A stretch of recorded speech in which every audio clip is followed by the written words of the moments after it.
Test 1 2. Test 1 2 3 4.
Call this meeting of the Transit Service Delivery Advisory Committee to order.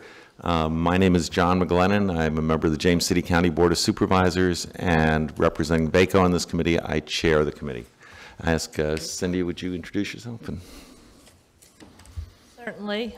Cindy Mester with the City of Falls Church, and I represent VML and serve as vice chair. Tom Fox of Blacksburg Transit. I represent the Community Transportation Association of Virginia. Kate Mattice with the Northern Virginia Transportation Commission. I represent the Virginia Transit Association. Hap Connors with CTB in the Fredericksburg District. Morning, Brian Smith with the Transportation District Commission of Hampton Roads, representing the Virginia Transit Association. Brad Sheffield with Jaunton Charlottesville, DRPT's appointment to this committee. Jennifer Mitchell, Director of DRPT. I apologize for the late start of the meeting. I got stuck in a multi-vehicle accident down on Route 64, and it slowed us down a little bit, but I appreciate your indulgence. We'll start off today with an outline of today's meeting and the approach to the presentation of information. Jen DeBrule. Good morning. Good morning, Jen.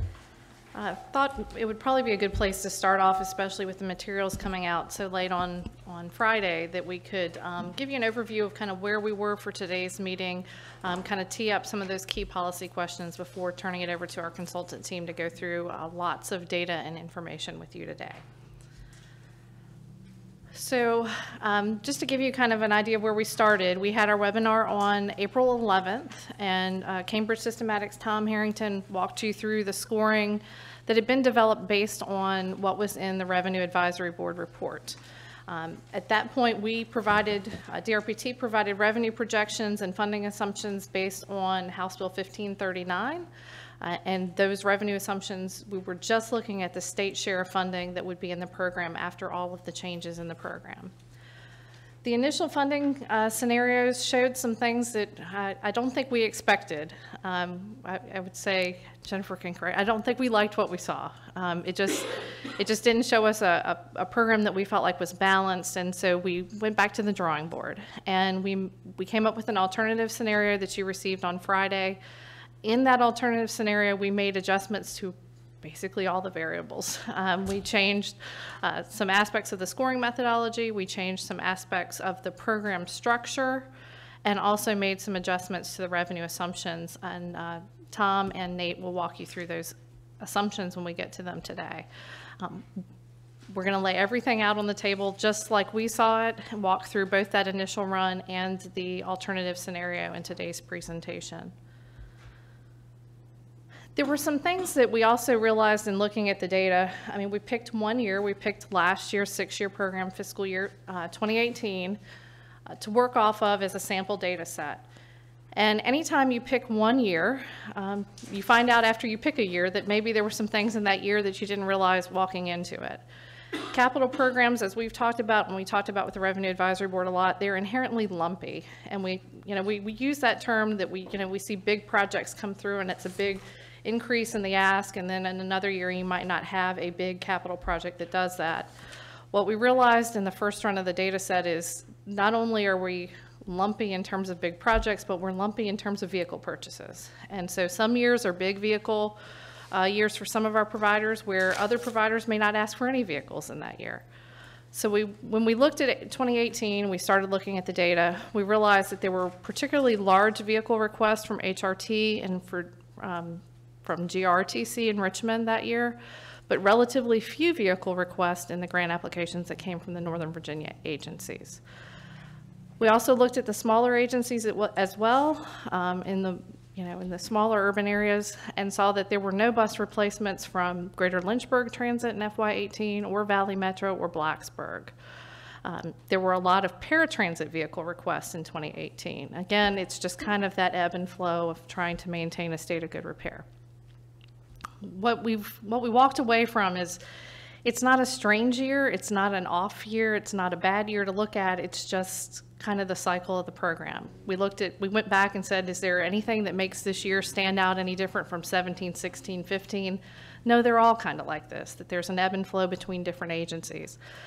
So as we walk you through data today, we really need to look at general themes and policy trade-offs and talk about the results.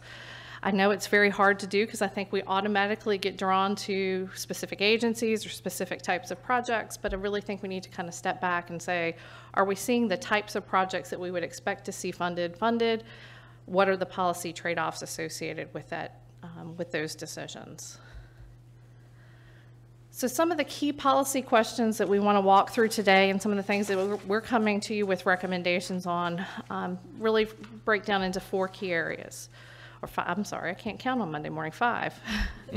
Program priorities. As we looked at data and look at the information that's in the asset management system, we still have a backlog of state of good repair. And so the first priority from the state's perspective, our recommendation is that we should look at reducing that backlog of state of good repair needs first. As we get through that, long term, we should be looking at maintaining a state of good repair in how the program is structured and how projects are scored. So there may need to be some adjustments over time to scoring to reflect changes in program priorities. Match rate would be the second issue. We talked a lot about match rate with the Revenue Advisory Board. After looking at the data, we are recommending a 68% match rate for all assets. Right now, we match just vehicles at 68%. Everything else is at a lesser match rate. The third area of policy that I touched on a little bit already, but in looking at scoring, our initial cut at scoring, and we have made some changes since you were briefed in the webinar on the 11th. The initial run at looking at scoring was really focused on replacing the oldest asset. That if your asset is old, then it must mean that it needs to be replaced more than something that maybe is near its useful life. I can tell you we had a lot of philosophical discussions in our office last week about what is the right optimum time that we should be looking to try to replace an asset. So the initial focus has been on, in what you'll see today, has been focused on a system that would replace those oldest assets first. But we do believe that we could shift those points and the way the points are allocated to towards having an earlier replacement so that we could build into the process in the future just-in-time replacement when a vehicle is ready to age out instead of them getting points at the point that they're already past their useful life. Fourth, we talked a lot about program structure. We talked about program structure with the Revenue Advisory Board last year, and if you'll recall, there was a nice little table that we talked about how money could move from major expansion to state of good repair, but not from state of good repair to major expansion, and then to a lesser degree, we broke out state of good repair and minor enhancement. Those little increases in fleet size and technology projects and things that provide an enhancement to your service, but really aren't those major expansion types of projects. In our initial run that we did with the scoring data, we tried to incorporate minor enhancement into state of good repair from a scoring perspective and a funding perspective. And I think you'll see as Nate and Tom walk through the slides with you this morning, that just didn't work. Vehicles bubbled to the top, things that were minor enhancement, they fell to the bottom. So our recommendation for you today is that we go back to what was laid out in the Revenue Advisory Board report, that we would break out minor enhancement from a funding perspective as well, so that it does kind of stand on its own merits with a small portion of the program. It's not a huge dollar amount, but it has a significant impact and provides for greater opportunity for items like technology to score well and compete. And finally, we talked a lot getting ready for this meeting about the need for transparency. I think we've talked through some different scenarios and some different scoring approaches and different ways to split the program. And I think at the end of the day, we all want to come up with something that is simple, that is explainable, that we can help make the case for transit funding. And if it's really, really complex, not only is it a big administrative burden on transit agencies around the Commonwealth, it's a big administrative burden on DRPT, and it doesn't help us tell our story to folks outside of the industry. So we're trying to keep it simple, keep it very transparent, and hopefully you'll see that as we walk through today's presentation. What's the genesis of the 68% match? Why 68%? question. That we started with 68% because that's our current Tier 1 match rate for vehicles. So it's a number that's been used for the past 4 or 5 years at least for vehicles. So that's where we started with 68. We actually, in some of the initial runs that Nate did, he's done a range between 50 and 80%.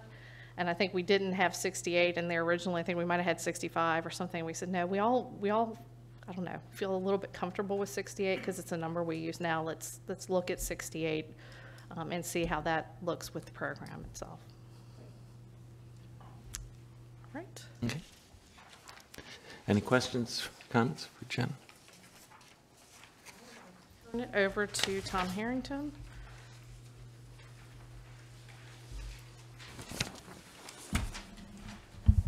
Just note parenthetically, welcome Jim Dyke as well.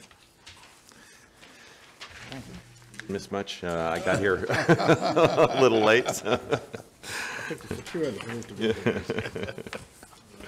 Morning.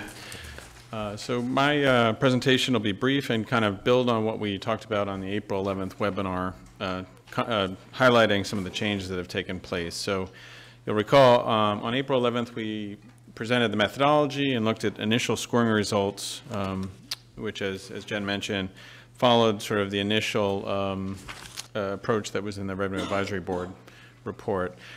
So based on the initial funding results, we looked at particularly that very high scoring for vehicles. There was such a split between vehicles and everything else, and so we went and looked at that, and there were a couple things that we looked at. One was that for vehicles we have both age and mileage, and so we looked at how we could incorporate both of those into the asset condition criteria, and we'll look at that in a sec.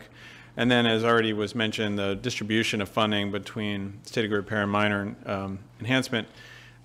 Definitely from a funding standpoint, we're looking at how to balance that. From a scoring standpoint as well, seeing if there are ways to look at a more balanced approach there. So I'll touch on that a little bit.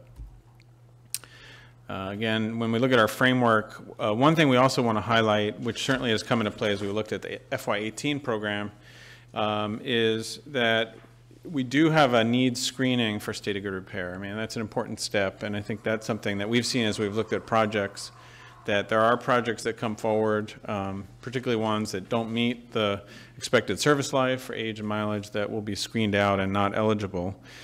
So that should be pointed out, that we have some that are just received a 0. And there are other programmatic reviews involved in screening. But what we'll focus on is technical score, asset condition, service impact for state of good repair, and for minor enhancement, it's just the service impact. So for asset condition, originally, or meaning when we last presented this to you, we had the asset condition score as the maximum between age and mileage-based scores. So in this revised approach, we're proposing to put asset condition score as a weighted average of age and mileage. And so that gives, and with the weighting, we're saying 60% mileage and 40% age. So that looks at both of those factors, which is important in terms of the use of the vehicle, and then the age, and in terms of how they get used. So at the bottom there, we've got both the age and the mileage scoring systems. We did make some changes to the age brackets. Previously, when we looked at this a few weeks ago, we had it going all the way out to greater than 8 years beyond. But part of our philosophy of really trying to target more the replacement on cycle at the expected service life, we didn't want to give too much credit for things that were really way beyond their expected useful life. So we've brought that in a little closer, where really it's just beyond 5 years where you'd receive the highest points. So I think that's brought that a little closer together. And on the mileage side, when we looked at mileage by vehicles, we really felt that that varied quite a bit by type of vehicle, because they do have different targets. Some are as low as, say, 100,000 miles. Some are up to 500,000 miles as expected life. So we didn't want to do just an absolute number of miles, so we put it as a percentage of the expected useful life. And align those, again, with the age scoring system as well. So for non-vehicle assets, only the age is used, but for vehicles, we're using a combination of age and mileage. Mr. Chair, could I ask a question about the asset? I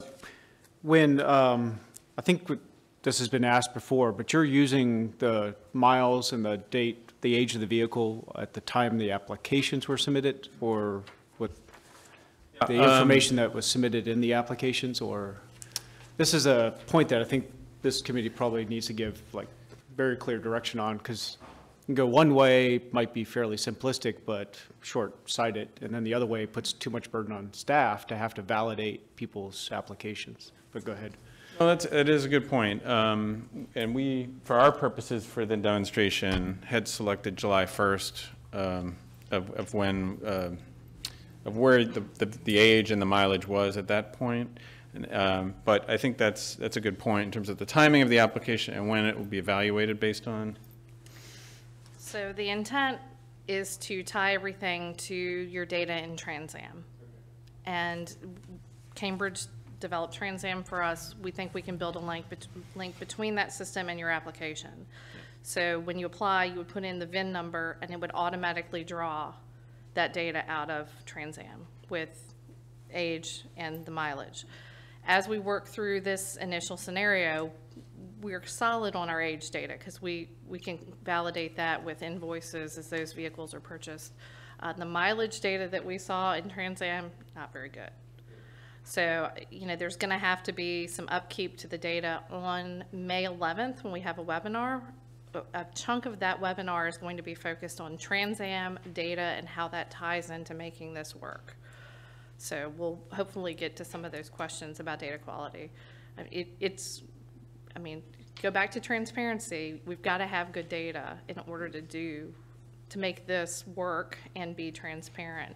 And we're trying to do that in a way that doesn't burden you or us. But to your point, it would be an audit point that you know, part of our ongoing audits of our grantees is we would be looking then at the mileage on those vehicles periodically just to validate that it's correct.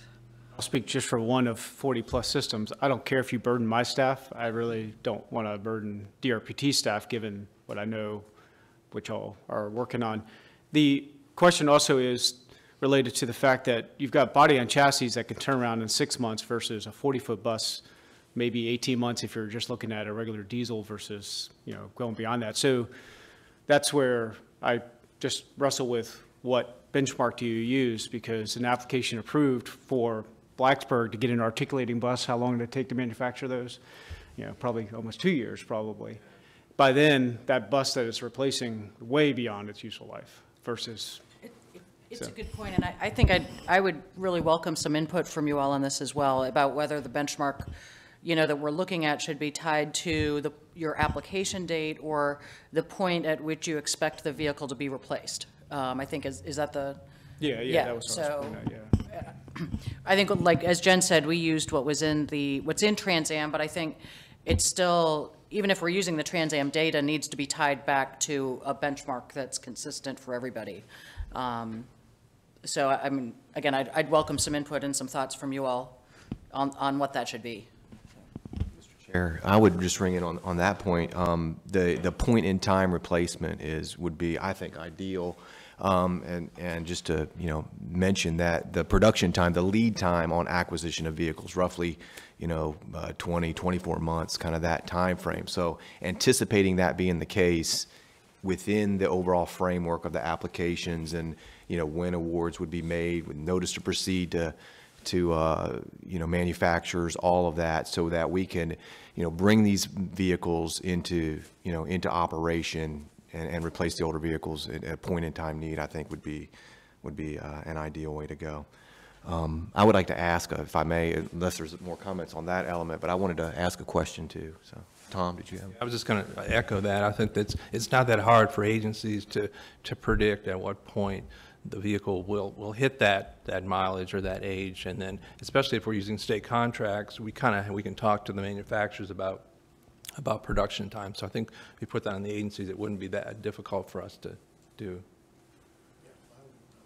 The one thing I would ask or recommend at least, though, is we have a lot of grants that sit for years sometimes because the agencies are not moving fast enough. They have said that they're planning to acquire vehicles, and I think what happens is it's almost aspirational that we have some agencies that will acquire a grant to see if they get the state funding, and then they'll start trying to put together their local match, and they'll start with the procurement, but in some cases, we will have grants sit for several years because the agencies haven't taken the steps that we need to take. So I guess if we are going to use something that's tied to when it's expected that a vehicle is going to be replaced, we really would need to hold agencies more accountable for meeting those expected timelines.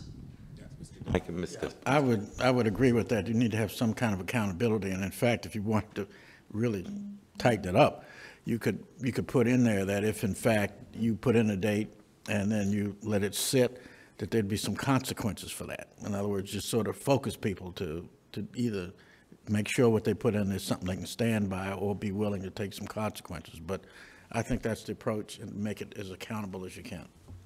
That's true. Thanks, Chair. I was just going to sort of reinforce what my peers are saying, because if we're trying to maintain a good state of repair and get to just in time, then you need to plan for the end of life, not get it and then have further end of life issues. And I think the accountability is fair, and with doing the plans, which will be a discussion later today, you can build that into the plans and that expectation, and then maybe that can help with the lumpiness too, because we'll phase things in for when people really start needing it. It'll be a couple-year process, but I hope that would help with the accountability as well. Until that gets reconciled, could you put a footnote on this slide for future purposes, just to know kind of where we were at this point in time versus change in the future? Can I make one other point? I think it's important to underscore our accountability, because I think ultimately the long-term goal here is to try to convince the General Assembly and everybody else that we need more money for transit. And I think the more we can point to examples of where we're going to be very accountable for the money that we have, it helps you make the argument that you need more in order to address it. So I would put 2 lines under that as we go forward. Yeah, Mr. Chair, if I may ask now, I know we're going to be moving forward and get to see the results and, with the revised methodology, but I did want to just ask now, if I may, can you just share, because I'm curious, and I honestly, a kind of blank slate here, not being able to wrap my head around this right now, but moving from previously, it looks like we did kind of take an either or, right? When we're looking at asset condition and the scoring, it was either age or mileage, right? I believe that's consistent with the way FTA does it as well. A vehicle is eligible for replacement based on either or. As long as you meet one of those, you're eligible for funding. What is are there any implications that jump out by going to what appears to be this, like it says here, the weighted average? I guess you're factoring both. You're factoring both right. Mileage and age. What are the implications of that beyond just the results of scoring and projects? But yeah, well, and I think this came out of seeing some vehicles that were a little bit underused. So you could have vehicles that reached their age, but the mileage was very low. And what the implications are in terms of what it ends up doing, for most vehicles, is it tends to bring down the score a little bit because they tended to do well in one or the other. There are some vehicles that clearly met both the age and the mileage, and those would have gotten the full points regardless. But in some cases, it may be reaching the age, but a little low on mileage, and vice versa. So as you'll see in a minute, the net result was bringing down the vehicle scores a little bit. But that also had the effect of, in some ways, not having quite the contrast we saw previously between vehicles and everything else. So why don't we take a look at the results? These, unless there are any other questions on the age chart. This was when we looked at the overall scoring a few weeks ago. You'll see again that we had 64% of the line items were 60 points or more, and those were all basically vehicle replacements. So we had this bifurcation, split, where you could see pretty much vehicle replacements above 60, everything else below 60. We had 76% of the line items have scored 40 or more. Keep in mind, 40 is the maximum for the minor enhancement, so that's that break point there. So when we look at it now, you see a more balanced distribution of scores. We have a much lower percent above 60 points, 34%. The amount that are above 40 is still about the same. That hasn't changed too much, which makes sense because that's sort of that split between the minor enhancement and state of good repair. But it did have the effect that within the state of good repair, we brought the scoring a little closer together there. And when you look at it by the type of the asset, you can see the average vehicle score went from 74 to 62, and that actually brought down the average for all assets being scored. But the other asset categories had some minor changes. Those were related to us kind of condensing the age categories. So it actually brought up a few of the non-vehicle assets. Bus shelters went from 51 to 56, and maintenance equipment 56 to 58. Again, it has the result that you brought everything closer to an average that was closer to the middle there. They're closer together. No changes to the minor enhancements that we looked at previously. Okay. Sure. Yep. So is it the case then that, because this seems like significant, right? Significant difference. I mean, that's almost I don't know, around 50% of a drop from 64% of items at 60 points or more to 34%. I mean, that's a big swing. But as you shared about the looking at the age and the mileage, and one of the things you mentioned was, I guess, making around 5 years the cutoff, right? So beyond that, projects wouldn't score as more points based on anything, being 8, 9, or 10 years old. Once you reach 5 years or more than 5 years, you get to 60 points. Is that right? So you're saying beyond 5 years. 60 points. What I'm getting, it seems like, is this true or not, that then the difference from 60-some projects to 34 was mostly attributable to mileage? That's right. That these would tend to be vehicles that had met the age, but maybe were low on mileage and so forth. So previously they got full points on the age side, but now they're being averaged with mileage, and that may be bringing down the points a little bit. A clarification question. Just remind the group, minor enhancement, what's the threshold for that? What was classified as a minor enhancement project? Just because we've had a number of different numbers around, so what is this methodology looking at for what defines a minor enhancement? So, well, the definition of minor enhancement, again, are things where we're not replacing an existing asset or replacing existing function. So these are typically it's new software, it may be an expansion vehicle. So it's basically those non-state of good repair type projects that we're rating, but they're not the significantly What's big the dollar capital threshold that pops you out of this category into something different? Less than 2 million, and then there's a percentage of fleet size for just expansion vehicles. Right. That's relatively small. Anything above that would fall into a major expansion. Now, we did err on the side of things that are, there were some of the projects that looked at like radios and technology, and it said, in the application it said upgrade. If it was a request to replace existing radios with new radios, and it's just replacing something, it has new functionality because technology changes, we moved all of those to state of good repair. So we tried to be very generous in what was included in state of good repair. If it was replacing existing functionality or an existing asset, we put it there. It's only something that is completely new that an agency doesn't have that would go to either minor enhancement or major expansion, depending on the size of the project. Yes. Yeah. Ask another question about age and mileage. Did you think about setting a maximum on age or mileage? So if a bus is 5 years past the useful life, but it still hasn't met the mileage, would you automatically qualify them at some point? We didn't do it that way in this test. I mean, that certainly would be an approach to look at. But again, I think what we're a lot of the times what we saw, particularly for the very old vehicles, they were kind of outliers. There weren't a lot that were in that category, and we had a few that were old and had the lower mileage. One thing I didn't say on here is we had certainly discussions about midlife overhaul, because that was something we've talked about at other meetings. And we view that as if an agency does a midlife overhaul, that in effect should push out the expected service life for that vehicle, because you're replacing engine, you're putting it in very good condition, say at 7 years or something like that, and that would push, say, the expected service life from 12 to say 15, and that's information that could be used then to rescore the project. You're in effect pushing out the target year for that replacement.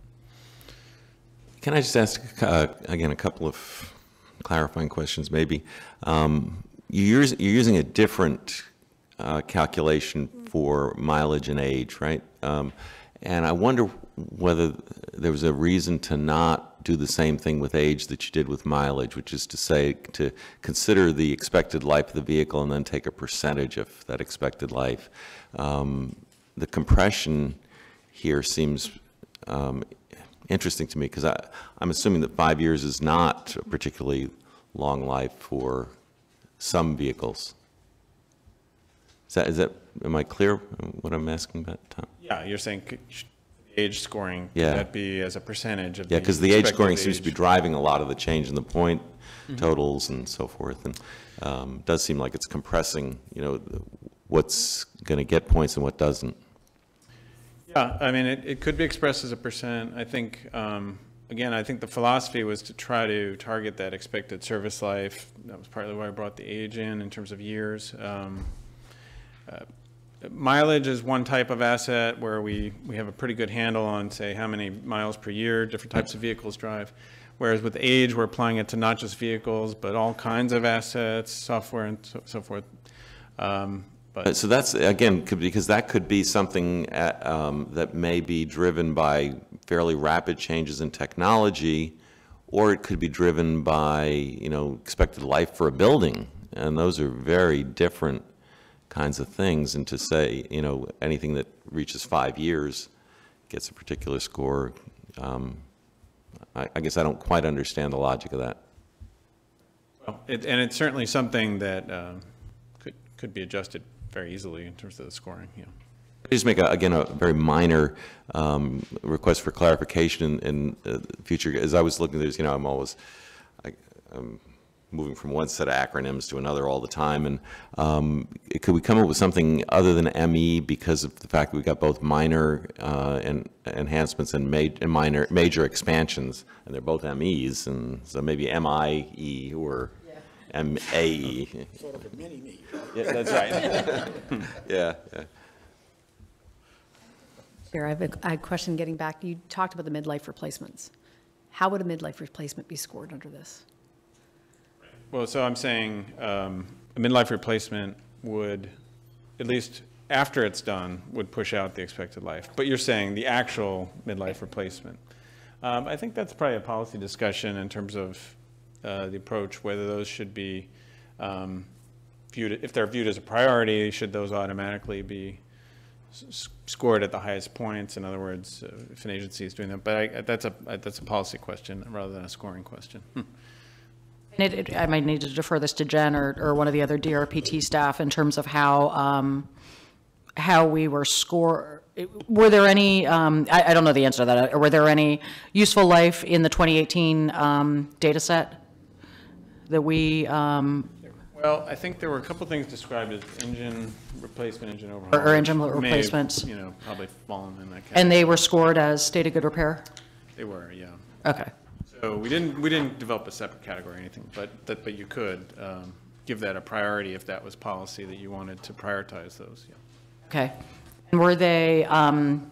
How did you score them? I mean, how did you come up with a numerical score in this framework? Yeah, I mean, I think they tended to reach kind of our default points of 30 points and stuff for parts that we didn't have information on, but. Yeah, again, that's something that could be adjusted if we wanted to put that as a priority. So, if I could, I think that there's, it's worth looking into. If we think about rewarding those agencies that are doing smart investments, obviously doing a rehab is cheaper than buying a whole new bus. And so it's just something I want to make sure that we don't have unintended consequences that actually look to give less points to something that actually may be a very cost-effective solution.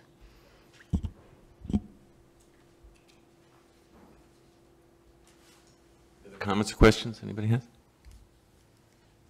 Chair, I think the only thing I'd like to reinforce is your point about possibly considering percentages for age, because a facility versus technology is two ends of the spectrum. At least consider it. I hope our facilities last more than 5 years. Okay. Okay, then the next presentation, I guess we'll get into the results of this.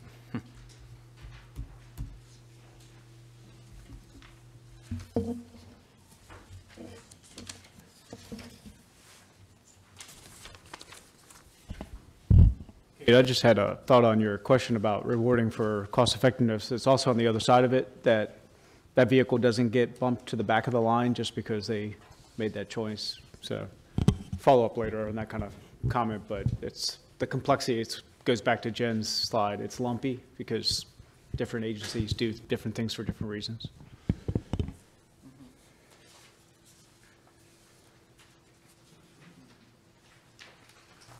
All right, are we ready to launch into the next set of results here? So my name is Nate Masick with WSP. I'm joined by my colleagues here, Simon Mosbaugh and Andrew Dewey, here in the second row. They've helped prepare a lot of the numbers that we're going to present. So it's a bit of a two-step process where Tom and his team at Cambridge Systematics prepares the priority scoring and then scores all the projects. That results in a list of projects with ranked priority, applying that scoring system, and then we apply that in a financial model that we can use to determine what we're able to fund. So very simply, what we're doing at this point is taking that prioritized list and applying different parameters to it in order to determine how the funds are allocated to which types of projects, so that you can see the final result of applying the priority to the analysis. So a little bit of an overview here on what I'll present. We've got just a quick summary of what we did and what we found. So keep that in mind as we go through this, so that we keep the big picture at the front of our minds. We're going to go through the analysis and the scenarios that we produced, and we'll conclude with some next steps based on what we looked at here. So the objectives of this analysis are to summarize the funding implications of the proposed project prioritization approach, simply stated. So given that list of projects, what does it mean in terms of funding allocations to them? And we want to take into account a couple of variations on that, which include the scoring method. So Tom talked about this change in scoring method. So we look at the results two different ways, using the initial scoring method that you discussed at your last meeting in April, or earlier in April. And then we're going to talk about how the numbers play out using the new scoring method that Tom introduced this morning. We also want to think about whether we have a unique set of pools for the state of good repair or minor enhancements, or whether the two of them are competing for the same pool of funds. And we also want to take into account the amount of state funding that's available here, because that could potentially change from year to year, and that would have some impact on what ultimately gets funded. So we'll talk through the scenarios that include that. So the first scenario that we prepared had the former prioritization methodology, so the one you reviewed last month, and we were assuming a 68% state participation rate or match rate on those projects. So if you were above, we'd take a look and say, we can afford everything. How much money do we have? How much would the state contribution be at 68%? You keep working your way down that list until you reach a point where you run out of funds. And you draw a line there. And if your score is above that line, you get funded. If your score is below that line, then you don't get funded. And what's going to affect where that line gets drawn is how much money you have, how much your state percentage matches. So if we're spreading the funds thinner by each project with a lower percentage match, then that line would be further down the list. If it's a very high match from the state, that line would be very high on the list. So that's why we present this with several different match scenarios to get a sense of how things change. Can I just interrupt for 1 second? Yeah. And just remind myself, ask you to remind me of the funding prioritization in the sense that of levels of sources of funding. So the federal funds would be the first thing if a project is qualified for that. Then the state would match up to 68%. That's right. But with an expectation that there be at least a local match of 4%. Yes. Okay. And we have a slide where we talk about those funding assumptions, but you're correct that we're taking into account, because we're dealing with actual FY18 projects here, we know how much federal funding was available for those projects and can take that into account in doing this analysis. But we're always trying to take that into account first, then a state match up to a certain percent, it's the 68% that we're talking about in this scenario here, and there's always a minimum 4% match. So I just wanted to clarify that because I know you all work with this stuff every day, but I don't, so I just want to make sure I remember right. So the results of that first scenario were that most of the funding was going to buses, or more broadly to vehicles. It just so happened that there were no other vehicle types that we were looking at, revenue vehicle types, besides buses in the data set from FY18. There were no minor enhancements funded, so all the money was going to state of good repair projects, and it was all going to buses. And for the reasons that were discussed in the first half of the presentation, that had unintended consequences in terms of which bus purchases you were incentivizing and how that might create higher priorities for those vehicles or versus other non-vehicle projects. So this alternative approach was prepared, which Tom presented earlier. And so that resulted in a revised prioritization list. And we used that new prioritization list to do the subsequent analysis that we did. And we also split the funds between state of good repair and minor enhancements. So you get a sense of how the funds play out if you try to split the pools or combine them into one, compete according to the same prioritization under one pool. So we're going to present the results using both prioritization approaches because you haven't seen anything from us yet. We want to show you how did the funds play out under the old prioritization approach, how did they play out under the new prioritization approach, and we're going to look at a final set of numbers which says what if we had more money to work with than we assumed in the analysis that we did, because in the event that the General Assembly were to allocate more funds for transit capital assistance in the future, that could change how much you're able to fund a certain project, so we wanted to look at that as well. All right, any questions about the big picture? All right, so let's move into the details now of that first set of scenarios that is based on the old prioritization approach. Okay, so we have as fundamental assumptions here that the decisions are based on the vehicle scores or the project scores that we saw based on the analysis that Cambridge performed. And that score will vary a bit depending on whether you're talking about a vehicle project or a non-vehicle project. So this is a distinction here to keep in mind that for vehicle projects, the scoring is based on the individual asset that's being replaced. So an agency might submit a grant application to DRPT that says we want to replace 5 buses, but within those 5 buses that will be replaced, there could be some variation in age or mileage across those vehicles. So this analysis is based on what you're trying to actually replace at the asset level, so that you take into account that within those 5 buses for that particular grant application, one of the buses was really old, one of them was old but didn't have as much mileage, and one of the buses might not be very old at all, but is a problem bus and needs to be replaced. So the scoring is based on the asset being replaced, not on the whole grant application package, which is a difference from how DRPT has considered these as sort of groups of projects in the past. And we're able to do that at the vehicle asset level. For most other asset categories, that doesn't make sense because you don't have that level of detail because they're either a collection of very minor assets that would be very hard to track. Think radios or something like that if you had a lot of radios that you were trying to replace. Or it's a singular asset, like a vehicle maintenance facility, which is one building. You're replacing one building with another, so it's a 1-to-1 ratio between the project and the asset that you're replacing. We talked about the scoring approach to this, that if you're above the threshold, you're funded. If you're below the threshold where the funds are available, you're not funded. One of the things that's implicit in that is that that line may not align with where your funds are available.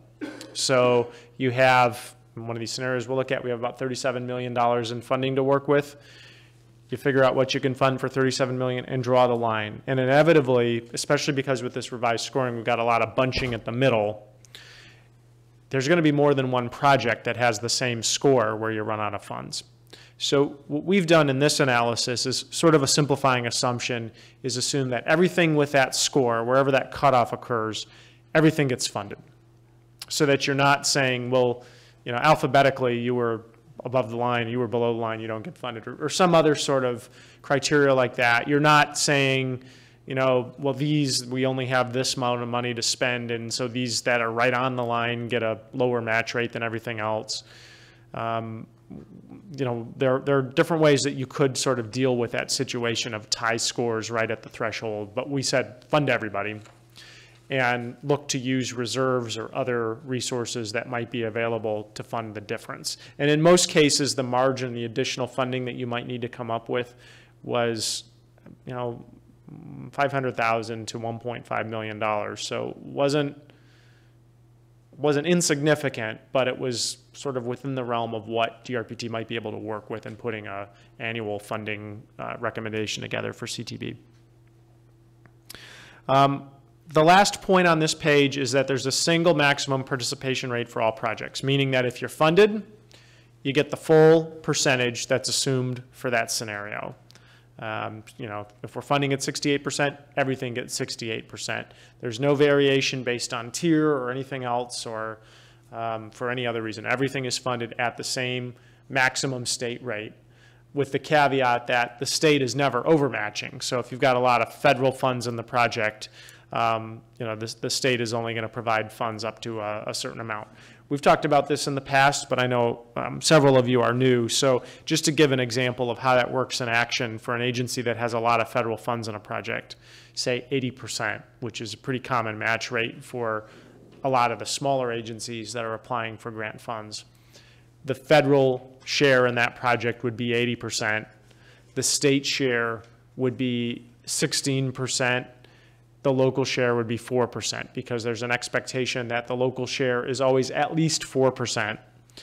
And while the state match rate could be as much as 68%, there's no overmatch given the significant amount of federal money in that project. So the state share in that instance is a very small percent of the project. So keep that in mind.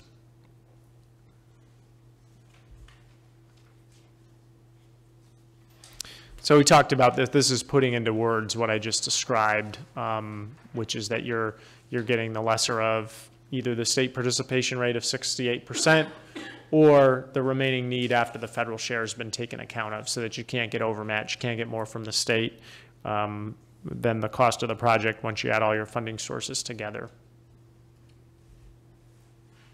All right, let's talk about the scenarios that we prepared here. And we're looking at scenarios where the range in state participation is between 50% and 80%.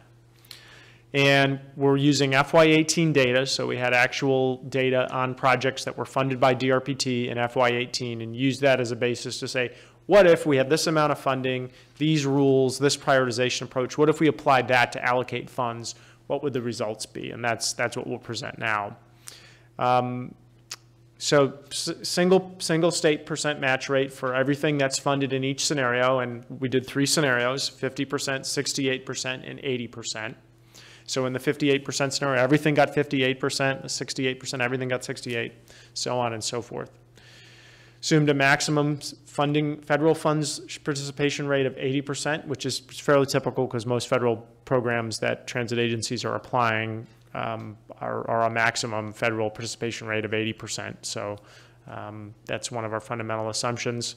And we do have actual data. So to the extent that an agency might have used less than 80% on a given project and used a different approach to allocating federal funds to its capital projects, we're using the actual data on what those federal funds were for those projects to do this analysis. And we're maintaining that minimum local participation rate of 4%. Right? So we talked about the fact that when the funds are exhausted, we're applying the reserve to fund the remainder. That, when you look at the results of these scenarios, as a result of that, because of where we look down the list and draw the line, and the amount of projects that are below the line may vary depending on whether we're talking about a 50% or 68% or 80% match rate. That amount of additional reserve funds that we would need to top up and make those projects whole will vary across scenarios. So when you look at the results, you're not going to see that every scenario results in the same total amount of state funds for that reason. And when we've made notes in terms of how much funding from what's anticipated to be available is consumed and what that sort of deficit is that would have to be covered through other means, through a reserve or other means to top everyone up. So just be aware of that, that the results aren't going to cleanly add to the same total for that reason. Let's talk about what we're assuming in terms of revenues that are available here. We're working with $37 million in revenue in this scenario, and that is in part because of the state grants for FY18 for state of good repair and minor enhancements added to about $50 million, and that is a portion of the $120 million that was available for state capital funds in FY18, less what went to major expansions, less what went to track lease payments, less what went to WMATA. So when you take out the fact that some of these funds in FY18 were used for other purposes, it results in about $50 million that's remaining. And then what was projected to be available in the future is about $37 million of that. So we do have a difference here in the amount of funds that's available to fund these projects compared to what was actually the case for the same set of projects in FY18. I just have a question for clarification. That $50 million, that was what was awarded for. That's right. Okay. That's right. Want to make sure. That's right. I read the sentence correctly. I just want to make sure I was clear. Thanks. Right. So 3 scenarios, 50, 68, and 80%. And we've talked about the reasons why we went with a 68% rather than a 65% scenario, which would be the true midpoint between 50 and 80%, because we're trying to tie to that tier 1 state participation rate that you know and love today. The other inputs across these scenarios all remain constant. So for this first set of results, we're going to show the project scores are all the same scores, and keep in mind what we're looking at right now is based on the first set of prioritization results. The amount of state revenue that we're working with is the same across all the scenarios. Federal amount of funds is the same. Local minimum local shares are the same. Those assumptions don't change. The only thing that's changing from the scenarios we'll present in these graphs and tables are the state participation rate. Okay? Before I move on and show any graphs here, any questions about any of the fundamental assumptions implicit in this analysis? I guess the only thing, just to be really clear, is when we say the initial scenario and former and past, we're talking April 11th. That's right. Just to make sure that we're all on the same page, since some of us have been around since various variations of this. Yes. And then when you get to the next version, which is the new, we'll call that the April 30th scenario. Thank you. Yes, that's correct. Hey, Mr. Yes. Chair, just on slide 8, I guess, on the funding, so just to be clear, these are FY18 actual deposits minus the other elements, that the value of grants. That's right. Okay.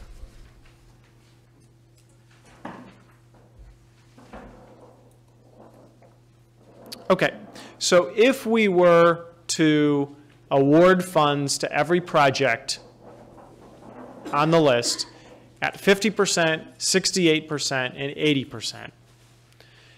And to some extent, because we're trying to fund everything in this first kind of theoretical scenario, the prioritization scores don't really matter. But what this tells you is if you tried to fund everything without regard for priority at the same rate, how much money would you need? Okay, which kind of gives you a sense of when you know, it's kind of back into some meaningful numbers here. Because when you know what it would cost you to fund everybody, and you know how much money you have to work with, you can subtract one from the other to figure out what doesn't get funded. So that's kind of the important thing to keep in mind in this rightmost column of the table that you're seeing here is what wouldn't be funded because we don't have the funds available to fund that. And presumably, the projects that would not get funded at each of these scenarios would be the lowest priority projects. And that's exactly why you use a prioritization approach, so that the cream rises to the top. That's what gets funded first. And that there's naturally going to be projects that don't merit funding and therefore would not get any funds from the state for them. So to talk about that with the first scenario at a 50% match rate, if you were to fund every project at 50%, you'd have $44 million in state funding that you'd need. And given that we're anticipating under the new amount of revenues that are projected to be available for transit capital projects going forward,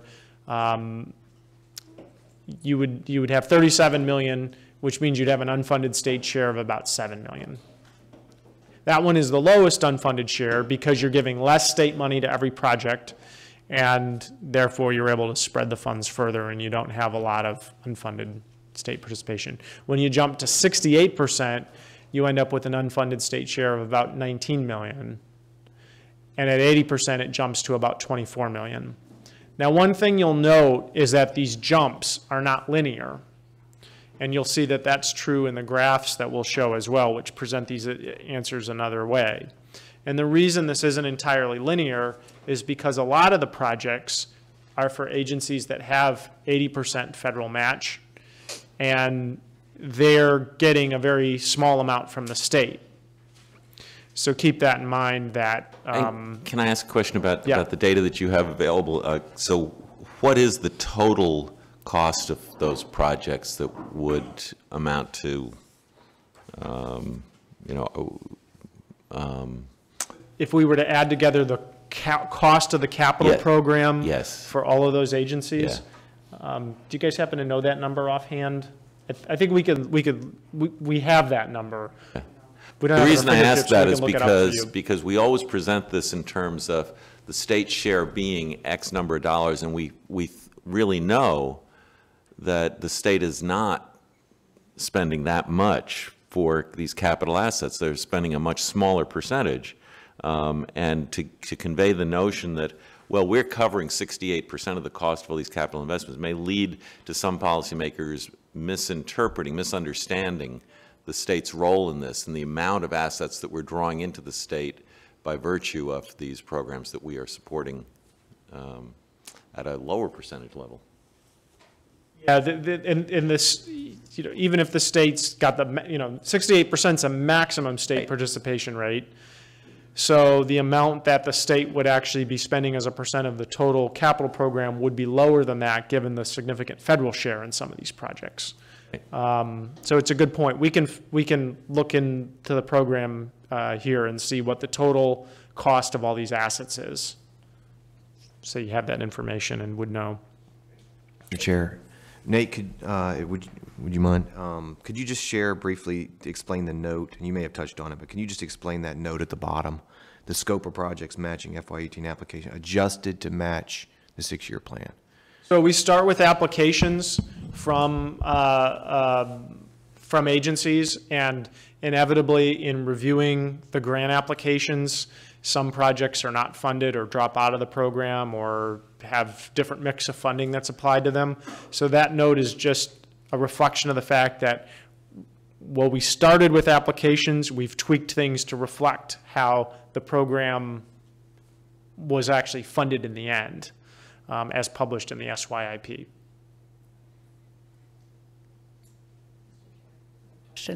So when we look at right now where we do have a tier and the different tiers for the different types of assets, is there an opportunity for us to be able to compare sort of what was funded now under the tiers versus how that switches moving forward? What I don't have a sense of is the percentage of projects that get 68, that get 30-something, that get, all the different tiers, and how that then gets reflected in the new one. Do you have a sense of sort of, I think about this, especially tier 2 and tier 3, what do they comprise in the program? Did you look at a comparison on the way money plays out? We did do a comparison. We have one at the end of the scenario here that shows what happens if the funding amounts that you're working with are the same. And why don't we pin that question and take a look at that scenario later on. I think we would still need to do a slightly different arrangement of the data to get at what you're asking, but I think we get part of the way there with what we analyzed. So we'll show that one towards the end of the presentation. Just a thought. I doubt this is work that can be done just because one piece of it's going back pretty far. But when I served in office, we had a school bus replacement issue, and I kept asking, I guess, too many questions. But later on, I found out one of the reasons why they wouldn't give some answers is because a school bus is 15-year useful life as well. And in about 15 years, they had doubled their fleet, but they hadn't built their capital planning around that expansion. And so at that time, we were faced with this issue because nobody was adjusting the scale accordingly. So my question is, it's an impossible question probably because you have to go back 15 years in understanding what projects were funded as expansion versus replacement, because this is a three-part funding issue. You've got your state of good repair projects that are just beyond state of good repair, and in my opinion, should be replaced, caught up. Then you've got core of just turnover, and then you've got all this stuff that we add on right now as minor enhancement, but 5 years or 15 years from now, we call it state of good repair. That unknown of what the future burden that we're creating over time, I think I would love to know what that burden was growing over 15 years and how that would relate to these numbers. But that's, unfortunately, I think too much work to put into this. But maybe going forward, it's a better understanding of that. What are we putting into this that's going to make us 10 years from now have this issue just yet again, not enough funding because we expand it. When we've done analyses in the past where we've done a 10-year projection of what agencies would be spending over the next 10 years, we have taken that into account in terms of the fact that these minor expansion or minor enhancement projects and major expansion projects as well, any sort of expansion would have sort of an echo in future years where assets would reach an end of their useful life and would need to be replaced. To the extent that that happened within the 10-year window, that's the problem with the 10-year window, is it might not hit until just outside that window. But we tried to take that into account in accounting for future spending in that analysis. Yeah. This one's a little different because it's just a snapshot of a single year. Yeah, and you can't go backwards either. Of the 23.5 million unfunded state share, I wonder how much of that was because we added the additional burden. And I will just add, looking at those future plans, one of the difficulties is the uncertainty of those capital plans into 6 to 10 years out. Just our agencies holding themselves to those plans. So this slide takes the assumption of how the numbers would pencil out if we were trying to fund everything and how much of a deficit would we have. What we're going to look at in the next slide, this graph, is of what gets funded, how much of the percentage of the state participation rate in those projects. How does that change? Now at 50%, we're able to fund 88% of what would be expected from the state to fund things at a 58% match rate. And keep in mind that the total dollars that would be required from the state, ties back to the previous slide, but the total of dollars that would be required to match everything at 50%, or to match 88% of the projects at 50%, is going to be less than what's going to be required at 68%, because we're trying to match at a higher rate. So spending that full $37 million in projected funding and under this new funding approach, we're able to fund 88% of the statewide need, meaning that about 12% of the projects of the state contribution to projects does not occur. At 68%, we're funding about 66% of what the state share would be for all those projects. And it drops very slightly to 63% when we go from 68 to 80%. And the reason for that, as we were describing earlier, is because there's a certain non-linearity here, because when you move from 68 to 80%, there are many projects for which the state funding participation rate doesn't change, because it's 16%, or it's because of the way the agency applies state match to its projects, it's less than 68%. So the effective additional dollars that the state's able to match doesn't really change very much for those agencies that have federal money on their program for the most part, going from 68 to 80%.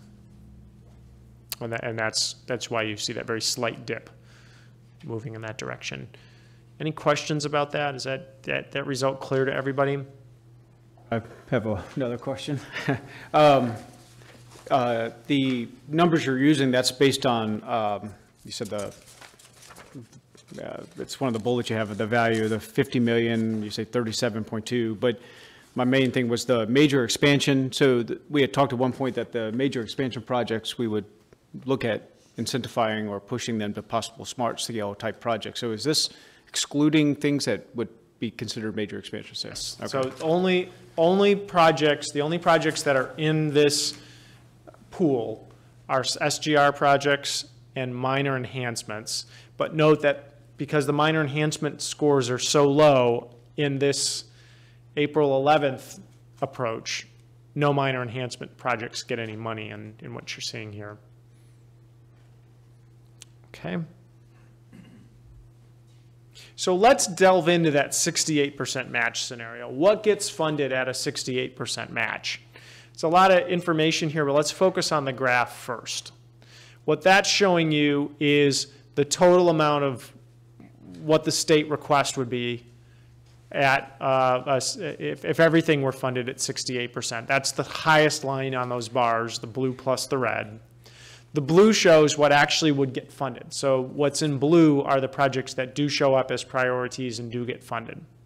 And what you'll notice here is that there's a lot of blue for revenue vehicles and hardly any blue for any of the other assets. That very little money is going to the other assets. 98% of the funding is going to vehicles. And I think this graph, more than any other, was part of what, when we presented these initial results to staff, said, we've got to think about this and think about reprioritizing this. So we had $37 million to distribute. All of it went to state of good repair. 278 projects were funded. 68 was the score, the cutoff score. So if the project was 68 or higher, it got funding. And the amount of funds that we distributed was pretty close to what we had available to spend. We actually only had a $200,000 deficit in this scenario, so real modest difference to make sure that we weren't leaving any projects unfunded that scored a minimum score of 68. Okay, any questions about what this graph shows? All right, so now we're going to cut the numbers a different way, still looking at the same 68% scenario, but now we want to see how did the capital program funding for individual agencies pencil out. So we have some large agencies at the top. These are 5 largest agencies in the state by ridership, excluding WMATA, because remember now WMATA is totally off the ledger in terms of this approach to allocating capital program and operating program funding. So this is based on the next 5 largest agencies in the state. And then we took a selection of smaller agencies to get a sense of how the funds are changing across those agencies. Let's look at the large agencies first. And what you're noting here is that there's a total of 25 million going to those agencies. There was 63% of what those agencies were asking was allocated to those agencies, but they were getting about 59% of the funding that they that was allocated. Notably, you see some agencies that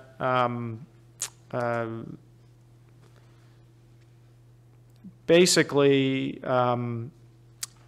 you see that the amount they were actually allocated versus what they were asking for is very, very different.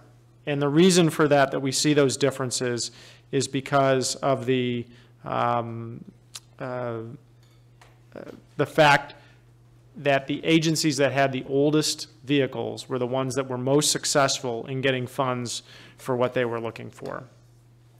So Hampton Roads Transit and GRTC, for example, had a lot of older vehicles and were actually getting a lot of funding from that prior approach. Were the other of the larger agencies, Fairfax County, VRE, City of Alexandria, had less in the way of vehicle replacements or didn't score as high in the priorities list for their vehicle replacements based on that approach, and therefore got very little of the funding that was to be allocated.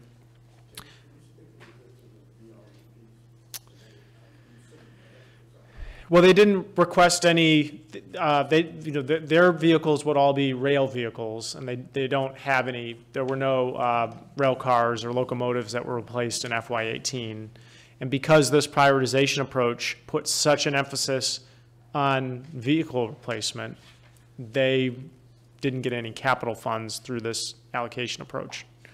We should note that there are funds that go to agencies like VRE for track lease payments, and that's kind of aside from what we're really measuring here. So there are ways that funds go to VRE that are not transit capital grants in the same sense of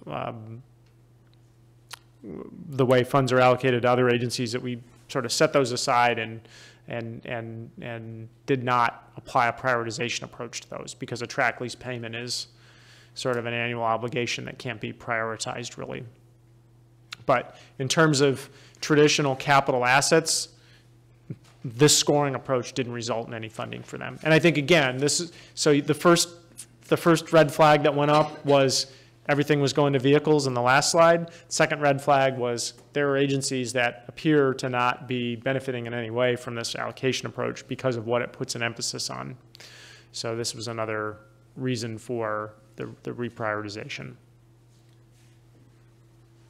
I wanted to speak real quickly to GRTC. There's one step in this kind of textbook exercise we're doing with FY18 that makes it a little challenging to do what, Kate, you asked us to do, which is compare to what, what a particular agency received. And the one on here that I wanted to highlight was GRTC.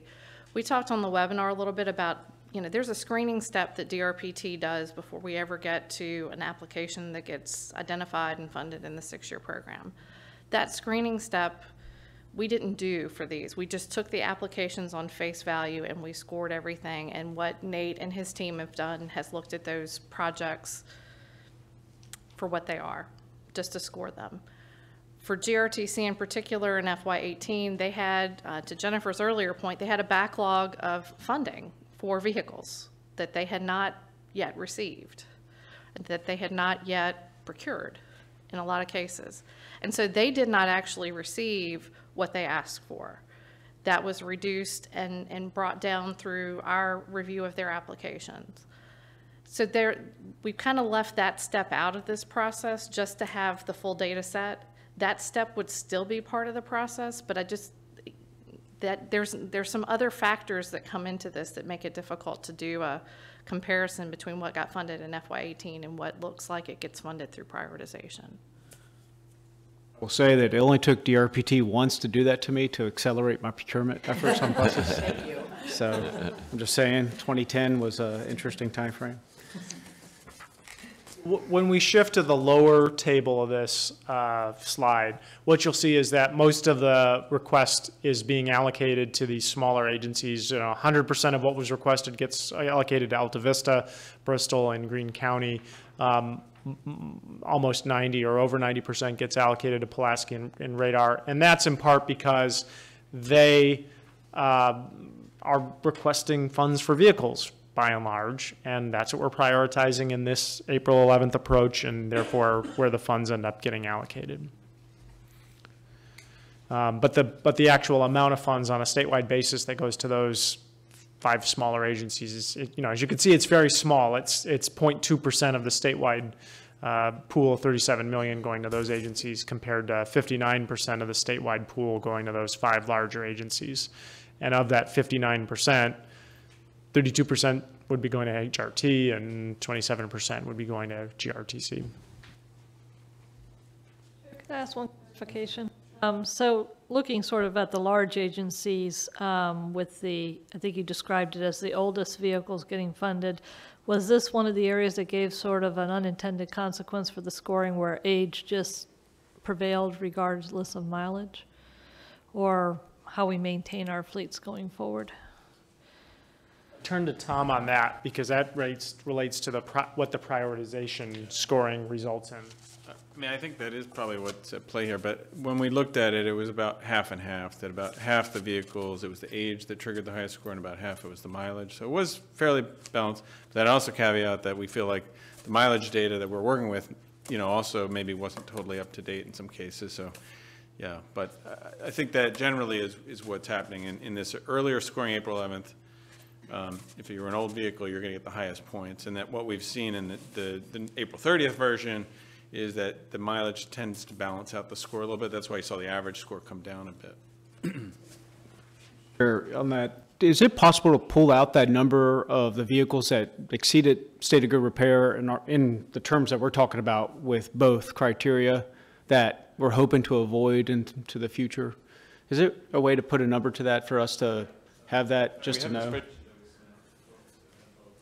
Because I would hope that any vehicle beyond state of good repair under the terms of DRPT would have gotten funded. So it just might be helpful for us to know that's what we're trying to avoid in the future. So just a number in the future. Don't have to be now, but just later on, maybe just. Yeah, the cost of, and maybe it could just be, because we're talking state dollars, the state dollars that have been allocated for FY18 to pay for the vehicles that were beyond that reasonable state of good repair threshold, based on your criteria, so that we just get a sense of what that value was or is that was beyond just maintaining state of good repair. Am I making sense on that? There's just, apparently there's some vehicles that were replaced because they were beyond state of good repair. They probably should have been replaced a year or 2 or 3 or 4 ago, and they're getting funded, which is fine. It's just knowing that that's what we're trying to avoid, obviously, and that is a dollar amount that puts a value to a problem that we have of not maintaining state of good repair. We have a backlog. We have a backlog of vehicles that are beyond their useful life that need to be replaced. So, initially we may, and we talked about this in terms of how points are allocated, but, at first we're kind of heavier on the points for those vehicles that are beyond their useful life benchmark so that we can clear that backlog. Yeah. Ideally, we get to a state of kind of that just-in-time replacement so that we're maintaining a state of good repair, but we've got a backlog at this point that needs to be addressed. And that's one of the things we struggled with points, because I think there was a different variable that we didn't show you. We never got to the point of running a scenario where we almost disincentivized the vehicles that were beyond their useful life. And it, then that leaves kind of this whole group of orphans out there that aren't replaced and don't score well enough to get replaced. So then what do you do with those? So we've kind of got back to where you have to clean that up first, but ideally you get back to the point where you're funding things right there in that window when they are. It'd be helpful, just communication with decision makers, General Assembly, about, you know, beyond whatever their position is, state of good repair is a palatable conversation for many people to understand. And if we can show that backlog, that's a pretty powerful conversation, because not just addressing the backlog, but trying not to get there ever again, or at least in our lifetime. So. Did some of that analysis during the General Assembly session. We realized that we had a missing link in our Trans Am database, and that was we had not flagged the vehicles that we had funded replacement of that just hadn't come in yet. So we were missing a variable. That's something we're fixing in the system so that we can track that going forward. If I could echo that, absolutely. Knowing the backlog number, I think, is really important as we communicate. I know that something that we're very interested in doing in Northern Virginia is that it's the so what of that backlog. What does it mean to have that type of backlog? What is the value, sort of economics and otherwise, because you've got a fleet that's unreliable or what have you. So those are really, they'll be very, very helpful this year as making the case. I mean, I think all transit people can agree your number one safety outcome is usually related to a vehicle quality, you know, which the last thing I think Virginia wants is some issue on the news about just because we didn't invest in state of good repair. So. Okay, so this finishes the results for that April 11th scenario. I want to back up a second, go back to that sort of executive summary that we looked at earlier. Now what we're going to do is we're going to turn to that alternative approach, which Tom presented this morning, the April 30th approach to prioritizing projects. So the next set of numbers that I present are using that revised approach, and we're also going to present some results that show a split between SGR and minor enhancements, so that we're at least funding some of the higher priority minor enhancement projects. Right? So new prioritization, new set of numbers that we're going to demonstrate right now. Right? So first off, this is the 68% allocation approach for that new prioritization list, and we end up with a much more balanced set of funds across the asset categories. So you can see here that there's still red for every asset category, projects that don't get funded, but there's a lot more blue for each asset category as well, so that there's a better balance, and in each case, at least some of the other assets are being funded. In this case, we're funding about $38 million in funding for state of good repair, about $2.5 million for minor enhancements. When you add the two together, that means that we're spending about $41.3 million in state funds. We have 37 available, so we have a deficit in this case of about $4.1 million. We're funding projects with 338 projects are funded. So if we compare that to the scenario we were looking at before, we were funding 278 projects. So we're actually funding more projects in this case. The lowest funded score here is 54 for state of good repair and 29 for minor enhancements. So the reason that minor enhancements score lower, first of all, there's certain scores. They by definition have lower scores because of the way the scoring is calculated for minor enhancements, which generally results in lower scores in general for minor enhancements. And then the reason we're funding a minor enhancement with a score as low as 29 is because we have a separate pool of funds of about $2.5 million for the minor enhancements projects. And that partition is what's allowing us to fund at least some of those minor enhancements. So the bottom line, the takeaway here, we're at least funding some minor enhancements using this approach, and we're providing more balanced funding across asset tiers or asset categories versus the other prioritization approach. So let's look at that result then on an agency basis. And what we see here is actually somewhat similar results for the largest agencies, with the distinction that they're actually the total amount of statewide funding going to Hampton Roads and GRTC is still a little bit lower. For the other MVTC agencies that are up there, some agencies are getting more than they were under the prior approach. We're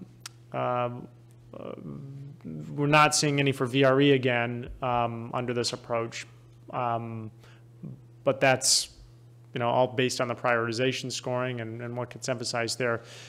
No difference for the smallest agencies, virtually the same results that we saw last time, in part because of their rank in the prioritization didn't change that much, and the amount of funding that they were getting from the state wasn't very much either.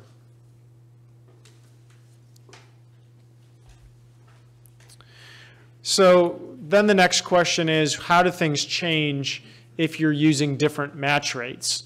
So this is kind of backing up a step from what we just looked at and is saying, using this new prioritization approach, how do the funds pencil out across asset categories at a 50, 68, and 80% match rate? And what you can see is that there's some consistency in terms of what gets funded as you move from 50 to 68 to 80%. If you look at the percent of the total column, you'll see a slight uptick in the amount of money that goes to revenue vehicles as you move to the right and put more money in a higher match rate for the projects. But by and large, the relative share of funding going to each of these other categories, with the exception of system infrastructure, really isn't changing that much as you provide more funding. But probably the biggest takeaway here is that the 50% match rate is what provides the most funding for asset categories that are not revenue vehicles, relative to the other two, the higher state maximum participation rates. Any questions about what we're seeing here, these trends? Okay. So then that leads to that question that we looked at with the first set of prioritization scoring of if we were to fund everything, we add revenue to the table here. So very importantly, we're adding revenue to the table and we're using the new scoring method. And if we do that, by using some of the funds that the state has at its discretion to potentially top up the state transit capital assistance funds from the MTTF, Mass Transportation Trust Fund, how much gets left on the table and unfunded with that new prioritization approach and higher revenue amount? So you can see at a 50% match rate, you actually have a bit more funds than the state funding match would be needed at a 50% match rate. And as you move down and you're expecting more of a state contribution, there's just 4.1 million that's unfunded at 68%, and there's 9.2 million that's unfunded at 80%. So to the extent that DRPT may have flexibility in using some of those funds, federal funds or other funds that it has discretion over to provide more funds to distribute statewide, you may be able to minimize the amount of projects that get unfunded on a state basis. But there's trade-offs here, because keep in mind that if at that 50% match rate, you're funding everything. And then if you're funding everything, how is your prioritization helping to guide which investments get made? So there's some policy questions associated with funding levels and match rates, and the intended objectives of having a prioritization approach. And if I may, Mr. Chair, one of the reasons that we wanted to look at match rate is because one of the things we hear from the agencies that have a backlog is that local match is the issue. They're having a hard time coming up with the local match. And so when we look at something, if we were to say, okay, well, we really want the state share, the state funding making a difference and making sure that it can help offset local funds that are needed, which is why we looked at a slightly, I think we were recommending the 68% match as something that still meets a lot of the statewide needs, but hopefully will also provide that additional funding that the agencies need that are having a hard time coming up with a local match, as opposed to using a lower match rate like 50%, where essentially you're just spreading, you're spreading all of the money around, but it, we may still be having, some of the same agencies may still have challenges in coming up with that remaining local match. Chair, if I could, a little bit, not exactly on the same topic that you had, Jennifer, but I remember back when we first started working with the Revenue Advisory Board, there was a lot of long-term needs and how that changes over time. We're looking at a snapshot of 1 year. I just want to put out there, as we look to identify needs and surpluses or unfunded shares, that we're cognizant of that may have been a illustrative 2018, but we need to be looking at the long term, especially if we're talking about additional revenues in the future, what those needs really are going forward, and not just that we need 9.2, for example, that we actually need more, depending on what the needs are. One clarification, Chair. When I look at slide 10, which is that chart, but on the initial April 11th and then the 18th, what would be the in-between if we looked at the new scoring without new revenue? Would it look significantly different than slide 10? It would not look different than slide 10, because slide 10 is showing total program and the same revenue amount. The difference between what we presented with the old prioritization and the new prioritization approach is which projects are the ones that are unfunded. But the totals in terms of the revenue pool and the total capital program, those don't change based on your change in prioritization approach. If I may, on that same slide, questions about that, because I was kind of struggling to understand that. On slide 10, it mentions, this is the second bullet point, based on the initial list of projects, if all projects were funded. So that sounds like an unconstrained modeling. But then the note says adjusted to match the 6-year program, which is a constrained environment. And then if I'm tracking right, and then on slide 18, the note is that it's the scope of projects matching FY18 applications. Again, an unconstrained scenario. So is there anything, am I missing something in that? Well, we're constraining which projects we're looking at to the actual projects where there were applications, but we're envisioning 2 different revenue scenarios for funding those projects. At point, Simon, you want to come to the mic here to add a point? Mr. Chair, just to clarify this, the reality, when we did the initial exercise, we were trying to get to the point that Kate Matthias was articulating earlier, a comparison, and we were trying to weed out some of the projects, which is why in the initial exercise, we had a little fewer projects, and then Jen, as Jen suggested, the exercise didn't prove to be really feasible. So when we took the new prioritization scores, we actually kept the whole scope of the FY18 applications without trying to weed out those that were not in the SYIP. So there's a slight difference in scope between the 2 analyses, but it's like a 1 million in total. That's why when we wanted to make sure that we made that note, that you understand there was a slight difference in numbers, but just due to the fact that we were trying to weed out some of the project to clarify to the SYIP, and then figured out that it was not the best approach and just use the FY18 applications as a universe for the new approach. Thank you. We could have weeded those out, but the presentation wouldn't have been ready until later this week. So we That was helpful explanation. Thank you. So one last cut here on this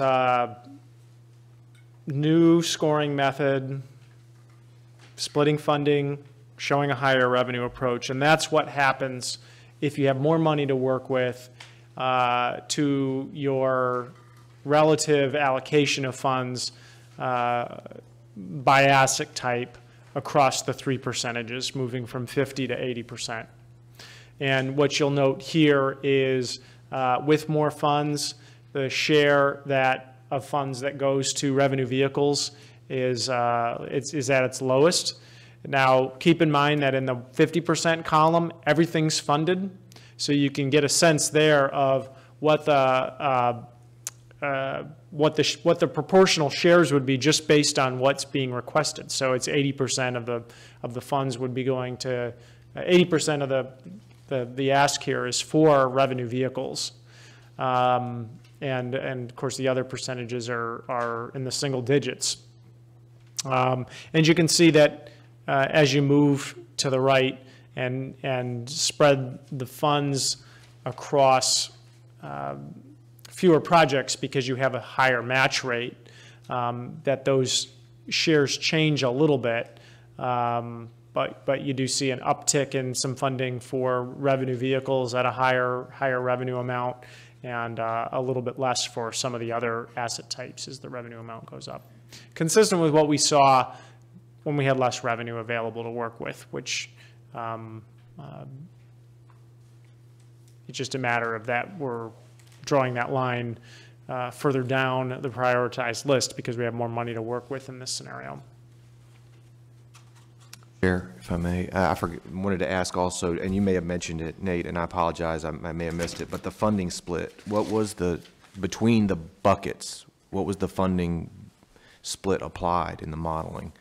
Between SGR and minor enhancements, I think it was 2.5 million for minor enhancements. 95% for SGR and 5% for minor enhancements. And that minor enhancement bucket still includes some vehicles that are expanding. Okay. All right, so let me get to our last slide here on the preliminary findings here. First is that based on these results, we think that this alternative prioritization approach results in a much better distribution across agencies and project types, and particularly if there's a greater amount of revenue to work with. So, there was an initial scoring methodology that was biased towards buses. It didn't work, created the revised prioritization approach, and also incorporated a split between SGR and minor enhancements. We're seeing this better distribution of funds as a result of that revised prioritization approach, both due to the new distribution of projects on the list and setting aside funds for minor enhancement projects. And this appeared generally more consistent with the objectives of the prioritization. As we've discussed here, there are still some things that were variables in these scenarios that are policy questions that I think Jen laid out in her presentation at the top of the morning. So those are the things that will be the key features to consider moving forward in terms of what are the parameters that seem to make the most sense to exercise this program. And I expect further discussion on those points based on the results that we presented today. I just want to clarify, looking at slide 19, that I am absorbing the data accurately in thinking about Jennifer's comment. So if one did the 50% participation, everybody's funded in terms of the state funding, but that doesn't actually mean the project's funded and could proceed because they may not have, in Jennifer's point, the local match to actually carry it out. Would that be correct? So that is an important piece to make sure in my mind I translated that right, because that helps decide the match percentage potentially. And then the other piece, when I look at our flowchart template, we talk about service impact being important and just not the asset condition. And so if we don't break out SGR and we don't, minor enhancements, the ME with the minor in it, they actually don't get funded. So we are not actually achieving one of our outcomes if we never do a minor because of a service impact. So that, am I understanding that correctly? I think that's correct, or to put that a different way, if, you know, as this beta test using this sample of data has shown, minor enhancements don't score very well relative to SGR projects, and we never got to funding a minor enhancement project if we didn't set aside a certain amount of funds for them. So if your goal is to at least fund some minor enhancements, then you would, if you're using similar, the scoring approach that was presented here, you would have to have a set aside for them to be able to receive funds. Now that could change. Again, this sample's based on 1 year, and you could have a very different minor enhancement project that could, you know, knock everybody's socks off. But the issue is that it still is about 40 points less than an SGR project is going to be by definition of how those minor enhancement are scored. And that makes it difficult for them to compete in the same funds because they're just have a different starting line that they begin at. That'll be an important policy discussion. So this is just a point in time, so we got to look long-term, but Jen also noted this wasn't an aberration. It's cyclical, so I think that with the scoring, you're always going to have that potential. And as important as state of good repair is and safety, and I think a percentage, certainly one has to be larger funded for SGR, if you never take care of the technology and those minor issues, then they become SGRs. Oh, Mr. Chair, well, okay, go ahead. No, you go ahead. Please. Well, first of all, I do want to appreciate, I know you guys had to turn on a dime, the whole team, very quickly. And so I appreciate diving into this. What I do ask perhaps as a follow-up is that if we could actually just sort of have a one-pager that says what this second scenario is, because it's a little cryptic in the PowerPoint, and I know I'm still trying to process it. You know, there's some good assumptions in there, but to have that documented, like the $2.5 million set aside for minor enhancements and those sorts of things, they're not really documented very well in here. So just having a single page of what went into that scenario would be really, really helpful. So. If I could, if there's agreement to possibly do a modification to this table, could you pull out those minor enhancement vehicles to be a separate line in there instead of just clumped in with the revenue vehicles? That will kind of delineate an idea of, I want to say expansion because we're using the word expansion in a different way, but that enhancement, I guess, to services. And then also, this may be bad math, I guess, but with the 68%, that's what is funding with Tier 1 right now. So would it be fair to say that the difference between the 56.3 million and the 43.8 is what localities would have to fund the difference of? Well, it's in part because there is a lot of projects that wind up at the same score. There's just a lot of ties at a 68% participation rate. You end up with a lot of projects right in the middle, and it becomes, we didn't institute a tiebreaker, we just said everything gets funded. So the assumption here is that it would all get funded by the state. But whether that's realistic or not, what you're picking up on here is the very significant differences in scenarios across what's assumed from the state here versus what's available. Now, what you'll recall is we have $57 million to work with. So we do have more revenue from these federal funds that the state's able to flex. So with $56.7 million available, you're right. You're working right within the funds you have to work with for scenario 1, but for scenario 3, it's about $4 million more that you have to work with. And what that's going to mean is that to make that happen, those federal funds that might be going to top up projects right now would be allocated on a statewide basis, as opposed to going to the projects that they're currently funding. My question was more try to understand what the additional burden on the localities would be based on the different scenarios. That's why I was trying to do that crude math, but from what I'm understanding, that's not possible to. We get a sense of that in terms of it's going to vary by agency in part because an agency that's getting a lot of what they're requesting and has a lot of prioritized projects, they may fare better under the new approach. And they may be getting a higher match. So for example, if you were to choose scenario 2, the 68% match scenario, and they're getting 68% for most of their program, that might actually result in more state funds to them than the current approach because they're getting 34% or 17% for tiers 2 and 3. Whereas an agency that perhaps didn't have as many projects that qualified for funding, they may not do as well under this approach. But I think the answer would be find ways to improve your capital request relative to the prioritization scoring for future I suspect years. some of this will come out from Kate's question about comparing eventually what got approved under Tier 1 this year versus what the scenario or what the prioritization would have resulted in. So, thanks.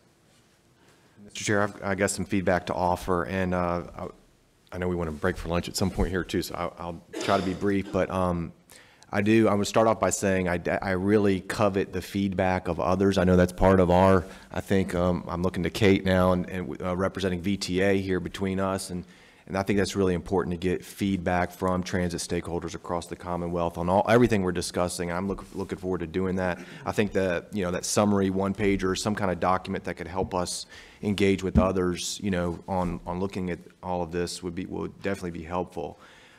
Just a few points I wanted to mention, and for part of the conversation is, I do think that the effort, the work done, and my hat's off to the consultant team and everybody, for the work done to date.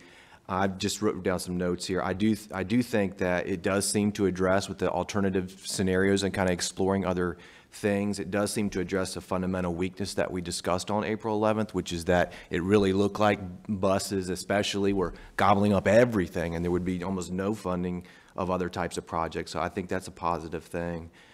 Just a couple general observations and two things I want to mention kind of in the bucket of maybe working policy, things to work on moving forward.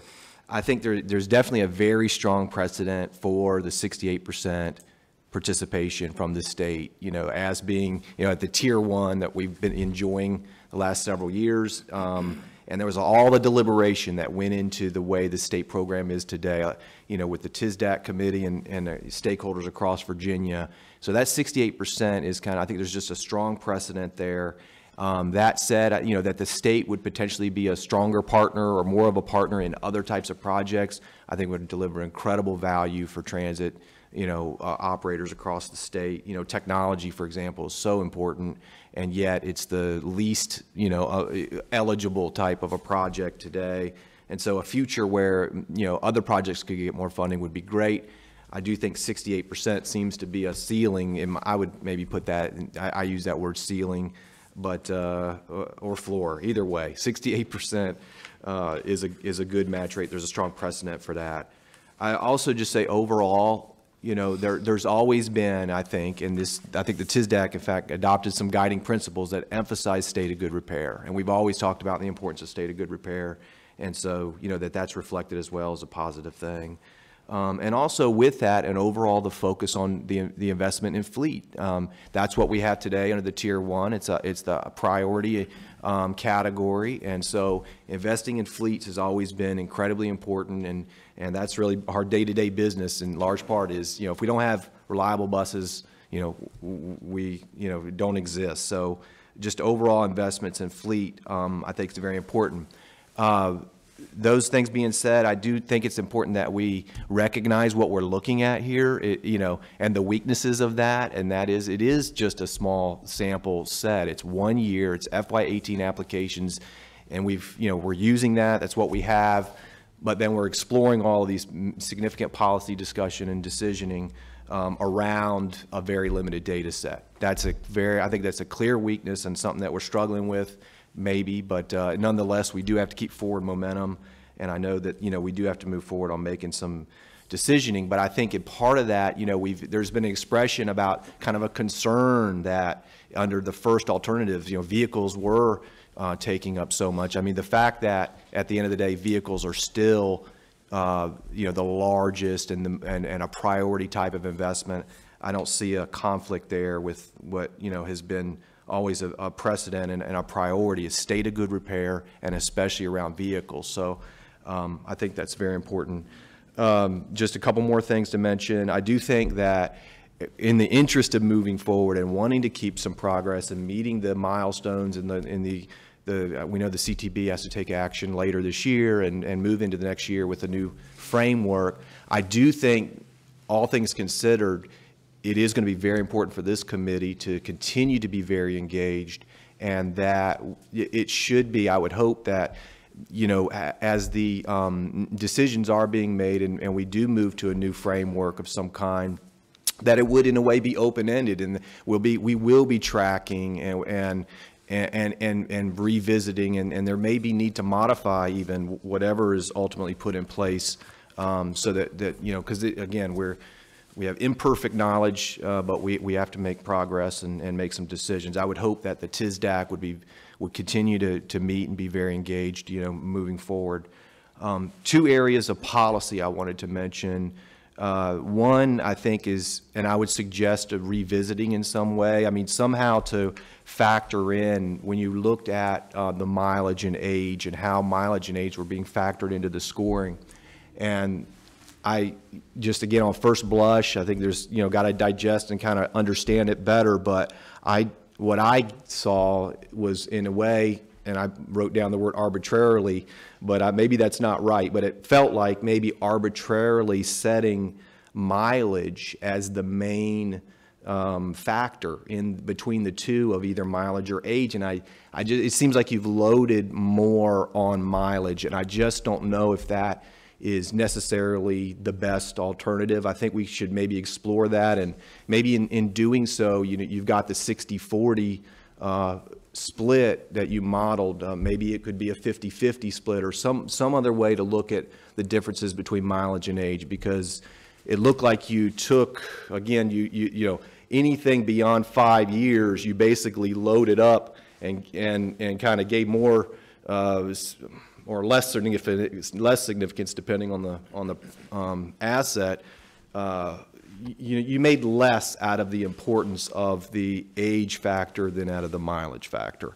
And I think that maybe plays out in a way, something to look at, because, for example, we've talked about it here before in several meetings. It's been mentioned about you want to have apples and apples in an objective, fair program that you can administer statewide. I know it's very challenging, but there are differences in operating environments. So in the urban areas, for example, you may have a bus that is stopping every quarter mile. There's a lot of wear and tear on these vehicles.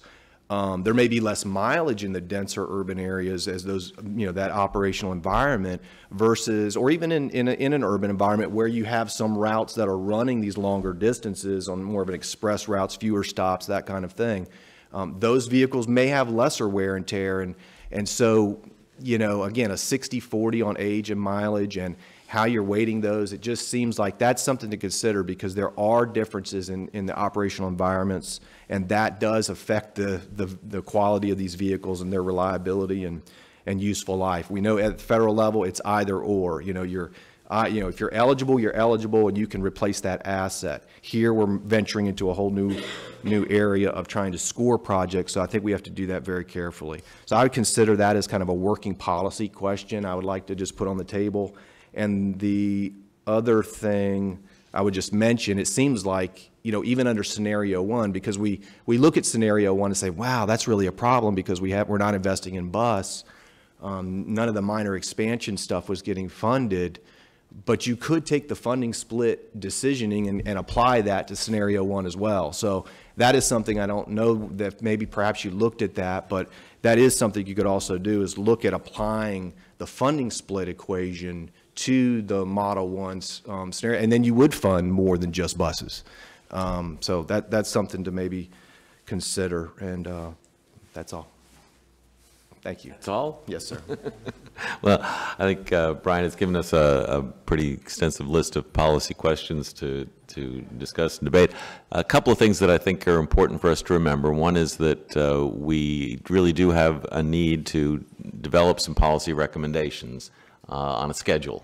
And I don't think anybody assumes that those policy recommendations are permanent and immutable, but that they will, over time, be adjusted by experience. And so I think it's important for us to be thinking about each of those policy questions, not so much from the perspective of how would this translate into the request that I made this year or last year for my particular agency, but rather in terms of, is this a fatal flaw or is this something that I can adapt to and reflects a positive prioritization standard.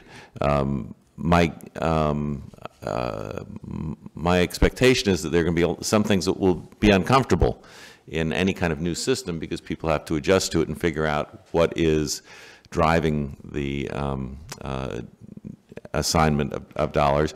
To the degree we can figure those out now, that's great, but some of it is going to have to be the result of experience as we go forward with an implementation.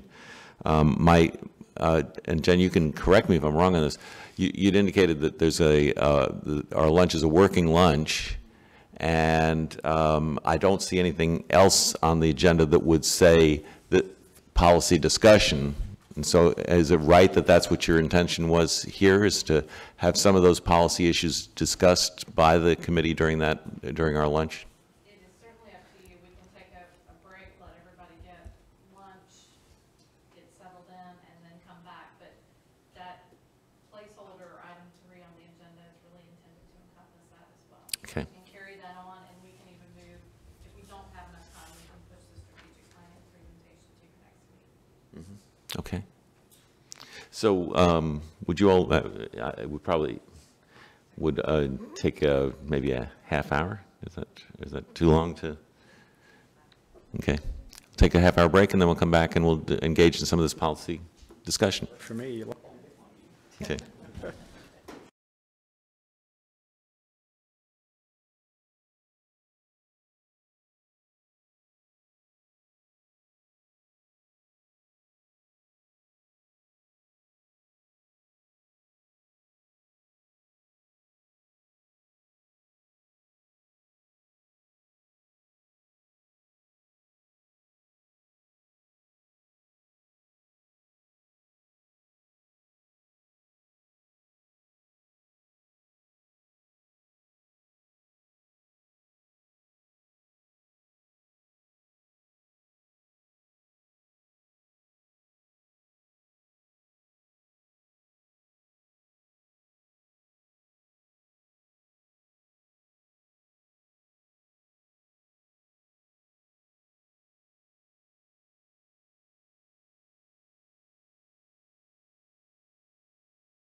And I think at this point, we're going to be going through any questions, comments, concerns, and then some policy issues that we need to address with the presentations we've received today. Jen? The first thing we were going to do, and Nate has just stepped out for a second, is to go back through that last scenario and make sure everybody understands what the last scenario means in terms of scoring, how the funding is split, and the match rate. I'll turn it over to Nate. All right. So with respect to this scenario here, there were a couple of key things that changed from what we presented in slide 10. And let me just go back to slide 10 for a second to what we were looking at earlier on the deck. So in slide 10, what you saw was the old funding, the old funding allocation approach, or the old prioritization approach, the April 11th approach. And the amount of revenue that we had to work with in this scenario was $37 million, which is just MTTF funds. And there's no division of funds for SGR versus minor enhancements. So that's why when we look at this, we see an unfunded state share of what it is in the rightmost column, for the most part because it's less funding to work with. When we go to slide 18, for the most part, it's the same group of projects, and for the technical reason that we discussed earlier, it's about $1 million different, but generally it's the same group of projects. But we've got more revenue because we're adding in flexible STP and other funds that the state has some discretion over in order to say, instead of just the 37 from MTTF, we're also adding in about 19 million from these other funding sources, which give you more to work with on a statewide basis. We're also using the new prioritization approach, which at the end of the day doesn't really affect the results in the table, because we're trying, the point of these tables is to say, what if we tried to fund everything? But these would presumably be allocated according to the April 30th funding allocation approach.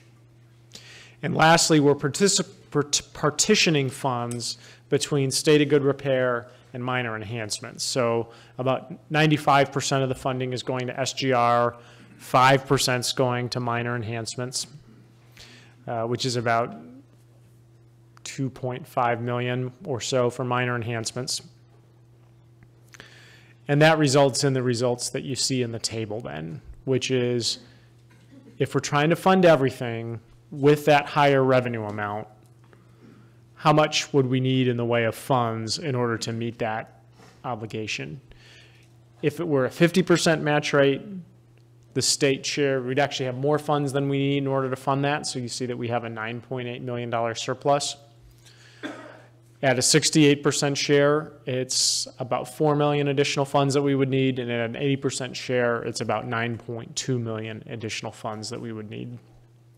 So we'll document this in the one pager that kind of makes those assumptions clear, but I just wanted to draw out, and it's kind of in the small font at the very top row of the slide that lays out what's different about this assumption, different prioritization approach, different higher funding amount, and a partition for SGR versus minor enhancements that leads to the results that you see here. Quick question. Was there anything funded in this set of projects in 18 that would have been considered major expansion? Because you talk about 95.5, and then there's something, was there something already held, pulled out of here for major or not? No. So for the Okay. purpose of this analysis, we've just cut the major expansion. So this would assume that all of the funds that are available would 56.7, 100% would be used for major, state of good repair and minor expansion. Correct. Anything with major expansion is a completely different topic, and we'd have to find more money for that. We haven't even talked about that yet. Okay. There were only 6 or 7 major expansion projects that were funded in FY18.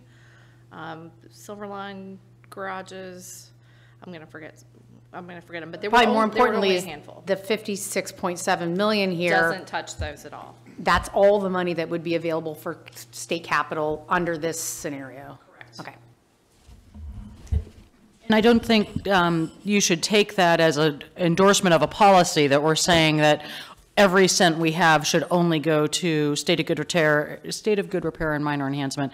It really was just as a way to say, if we were to take kind of all the funds that the state has available and put them into the same bucket, kind of like Smart Scale does, and put them into the same bucket and then prioritize those, of course, there's going to have to be some mixing and matching of fund sources to make sure we're matching up eligible things with eligible projects. But what would that do to this kind of this line, this threshold, that in terms of how much could be funded? That was for the purpose of this exercise, to look at some of the policy implications. That was the only reason we did all of that. Perhaps moving forward, rather than saying that there's a 9.8 million surplus, perhaps that there would only be 9.8 million available for major expansion. That's a possibility Okay. too. It was, yeah. Again, we've sort of set major expansion aside for now, just for the purpose of being able to look at some of the implications of different scoring scenarios. Chair, if I may, when we do our one-page fact sheet, that assumption would be pretty important to note. And then in the summary, just as I mentioned it during lunch, it would be helpful to have, since we'll be using this with a lot of our groups to solicit their input that we're representing, if it could have definitions and possibly a key synopsis of the outcome or impact that two of the slides summarize for us. Just make sure I understand that the additional revenue sources identified on this slide. Flexible STP, I know, and 5339, I know are federal funds. I'm not familiar with the other one, but is this adding federal funds to an all-state? The 37 million is all-state money. We're adding federal to that? Yes, these are essentially federal funds that the state has discretion over how those funds are utilized, and not the ones that are allocated at the MPO level or anything like that. But it's just sort of, we said, okay, what if we took all of those funds as well and threw them into the same bucket of funds, and then prioritized all of that.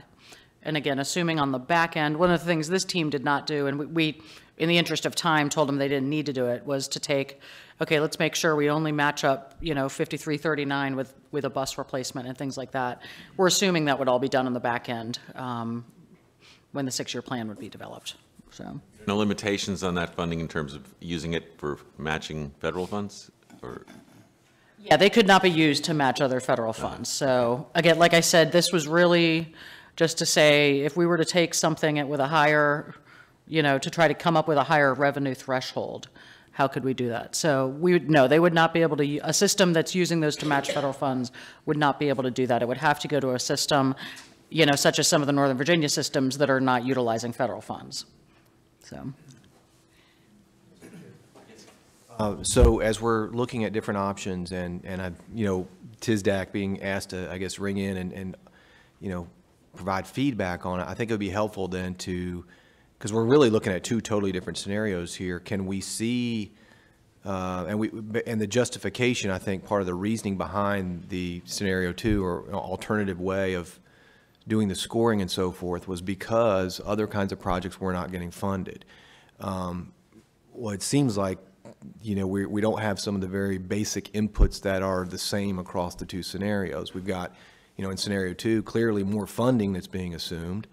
And then also there's not a split among the pots of money. So I would ask, is that something, maybe that was looked at? Is it possible to look at being able to fund minor expansion under the first scoring by having a funding split applied to that as well, and also the additional funding? What would be the results if that took place? So. I guess the one thing I would say, we didn't set this up for you all to tell us.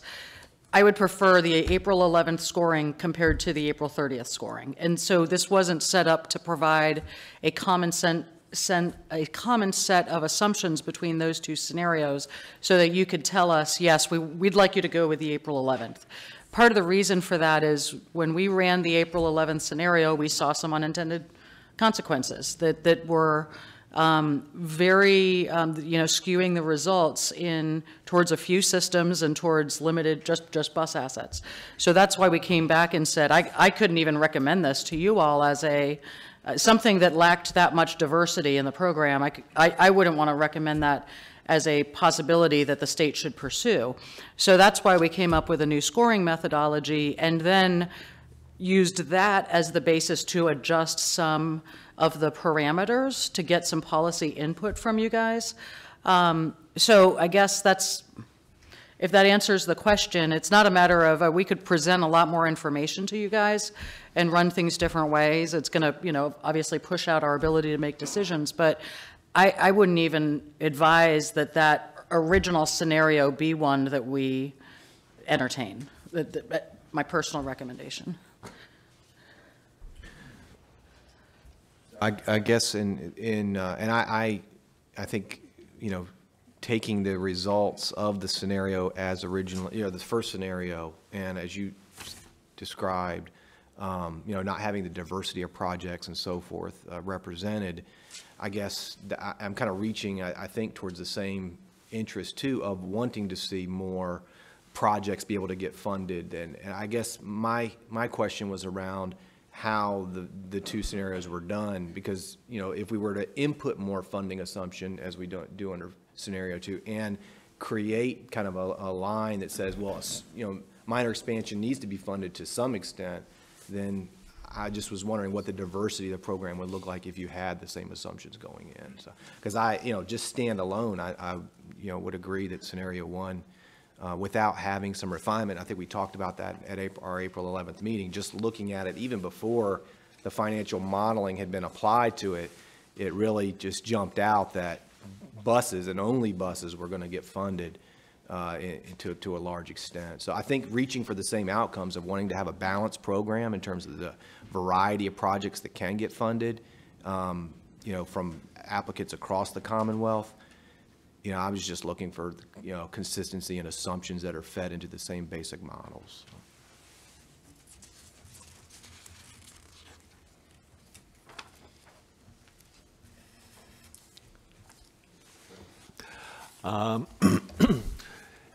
Should we start to think about any policy questions that we would like to either explore more fully or are ready to? I would ask one, if I may, would be, can we see on the blending of mileage and age, maybe a 50-50? What would a 50-50 scenario look like versus the 60-40 split? I mean, that may be totally insignificant, but I do recall in previous discussions, and just looking around there are definitely differences in operational environments, and so maybe more of a balanced look between those factors of age and mileage may have some merit. That would be one area. Okay. I'm glad Jen put the policies back up, because it's a good refresher. I think to the point Brian just brought up, and thinking back, Chair, to one of your comments, I like the changing of the scoring and the weighting, and I realize it's different than the federal, and I don't minister transit programs, so I can't speak to that impact. But if we're going to change that percentage and or keep this, I think we do need to look at the age as possibly a percentage as well, and not, that's less policy and more implementation. I guess I lean towards liking the weighting and the blending. If I could just start at the program priorities for a moment, I do think reducing the backlog is critical, and I hope that we can do that in the near term, and then we can get back to maintaining a state of good repair. So to that extent, I do think we need to make sure that either this scoring system works, or we build in a mechanism for periodic review and reassumptions of that funding split, because I do think the two pots is also something I'd recommend. But if we're back to just-in-time, a good maintenance, a state of repair, would we be able to allocate more for minor enhancements, and then also making sure that we have enough set aside for major expansion, that's not totally not part of the whole capital picture would be a place that I'd like to start. And I know we made some pretty strong policy statements earlier that minor enhancement money can go to state of good repair, but it couldn't go the other way, and that may be a hard line that we wouldn't want going forward once we get rid of the backlog, and hopefully don't recreate the backlog. So a starting point from me.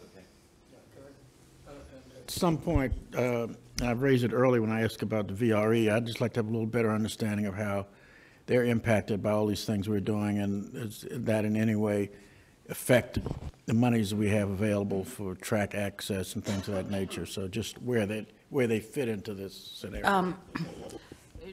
First of all, VRE has received a lot of funding over the past several years, so I don't want to imply at all that there's any, and Joe, I see even nodding about this, that there is anything about this I think it was more reflective of what VRE applied for in FY18, but they did also receive funding for the track access fees. We pulled that out of this example. Quite a bit of smart scale funding, quite a bit of rail enhancement funding, through which none of those fall under the this program. So it may be, I think, Joe, perhaps more reflective of the just the makeup of the applications they had in this particular year for transit capital funding than something about the methodology. I don't know, Joe, if you, does that sound about right? Yeah, that's certainly, VRE does not come in for replacement vehicles very often. Yeah. So this year and this decade, we are probably not coming in for replacement vehicles. Okay. The problem, of course, is that lumpiness becomes mountainous when we do. Yeah, so. I have asked for a little bit of clarification on one item, and that is, we talked about grants that have been awarded, but no real progress made on ordering the vehicles. I heard two explanations for that. One, and maybe they overlap significantly, which was that in one case, the applications were aspirational, I think was the term used. In the other case, it was that the localities were having a hard time finding the local match. And maybe, as I say, maybe some of that is overlap. But I guess I would wonder if we're in a position of trying to eliminate a backlog, whether we could make sure that that money is being spent, even if it means that a grant has to be reissued after a year, something of that nature. I'll use myself as an example of what happened. I think it was 2015, or maybe 2016, that we applied to replace 17 vehicles, and because our previous year's procurement hadn't started fully yet, I think we hadn't even started yet, that's when DRPT came in and said, look, you're asking for this money, we support you, but you're not even going to get your buses in by the time you even finish this next procurement.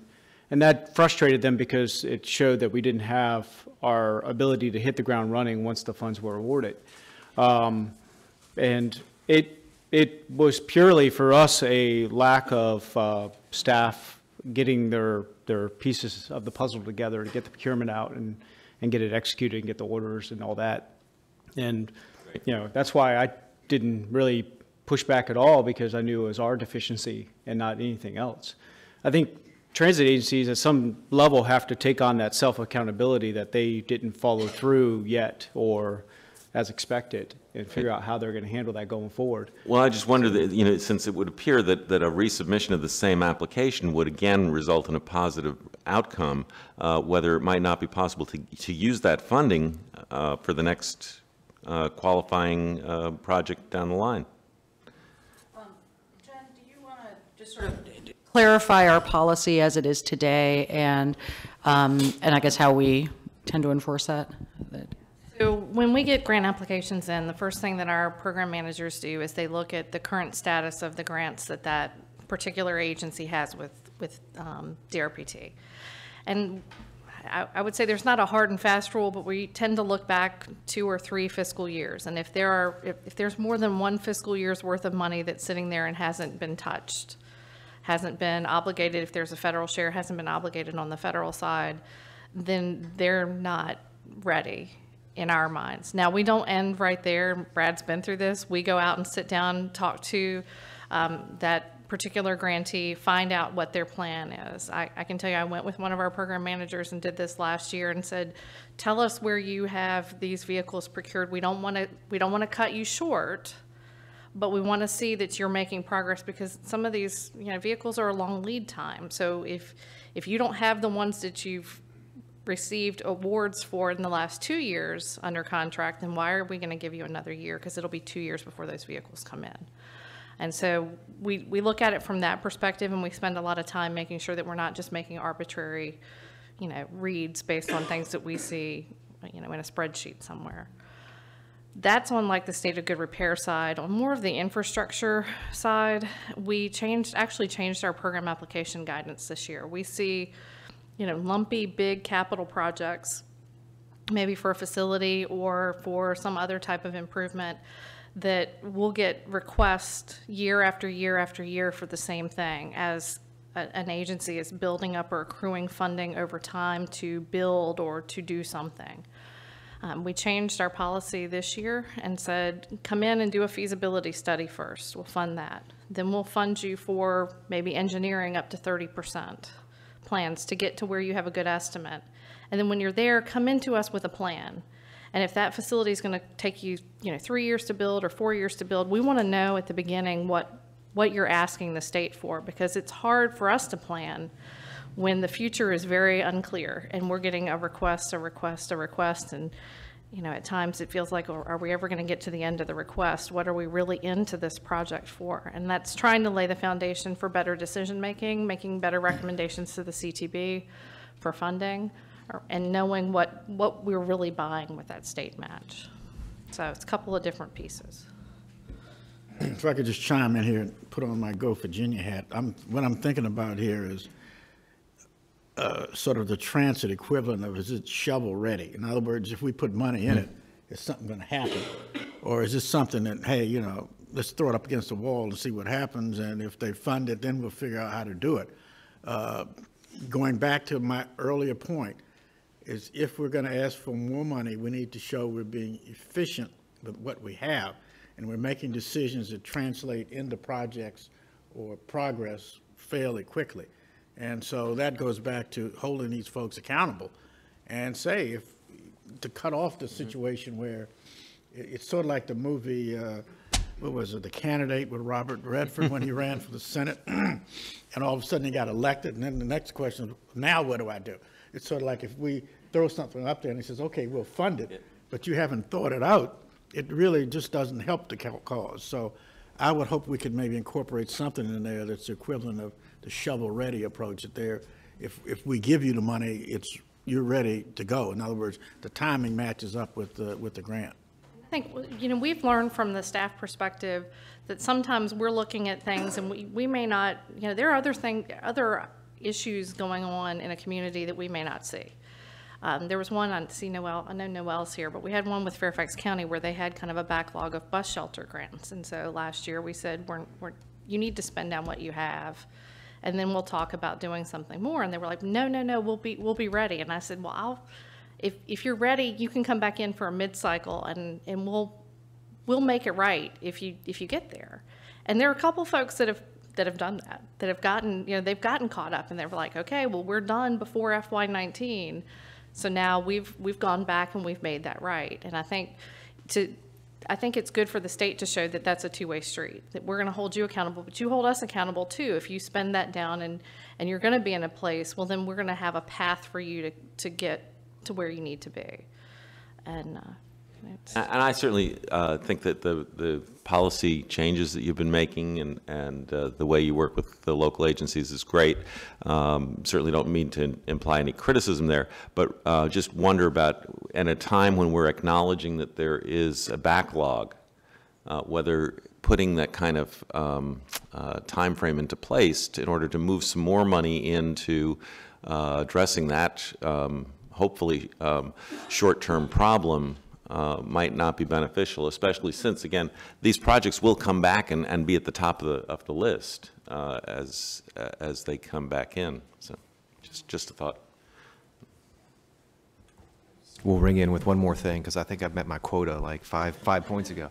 But I do think that I also would just say, I guess I appreciate too the DRPT's role and kind of their oversight and discretion that they do maintain. There's some elements in the delivery of projects that, that can definitely be beyond the control of agencies to, to deliver on. One of those, a significant area, as an example, I could share in the case of HRT is with the federal funding, because we get these projects done, but it's a combination of funding sources. And when on the federal side, we have, for one reason or another, things that impede the encumbrance of those funds, it makes it difficult to deliver on projects too. But being able to work with DRPT, who provides that oversight and administration, and we can continue to keep these projects committed and deliver them when all of that resources come to bear, some of which are outside the control of agencies.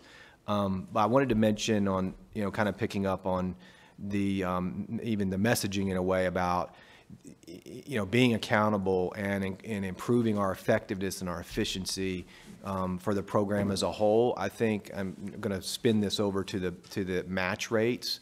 And I know in the earlier, one of the recommendations, the key policy questions that Jen outlined from the beginning was the recommended match rate of 68% for all assets. And I think I'll just ring in again to say I think that's a positive. That would be a good place to land, that a 68% match rate, which would definitely be an improvement for other types of things. We'd maintain that for fleet, but to be able to make technology, because when you're talking about increasing efficiency and effectiveness and just the absolute criticalness of having technology in particular to be able to do that, from your day-to-day internal operations, administratively, organizationally, to service on the street and the customer experience. I mean, technology across the board is so critical. So I think that's an area where if in future recommendations, if that's something that ends up sticking, where all asset categories can receive a 68% match, for example, that will enable Virginia and transit agencies across Virginia to,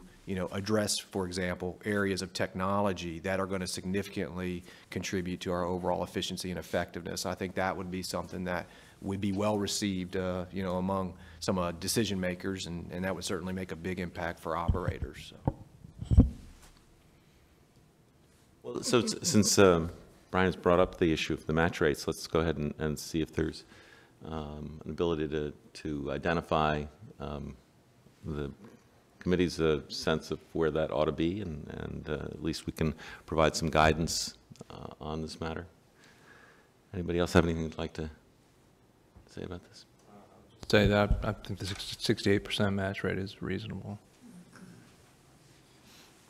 Likewise, I think knowing that you don't have to just have a determination of what's a tier 1, tier 2, tier 3, and what the different rates are. I know, for example, the bus systems in Northern Virginia are about to go through a major fare box technology change, which is a state of good repair change. And it always comes down to what tier of asset is that for the match rate, so we know in terms of what state participation is. And so if the 68 is the magic number, it sounds like a reasonable place to start and a reasonable place to move forward. I would concur it's administratively easier, but looking at the scenarios from 50, 68, and 80, it seems like a sweet spot where we're not funding everything and not fully. I mean, at the state level, yes, but maybe not at the local or federal. So it does seem like a sweet spot, so I would support that.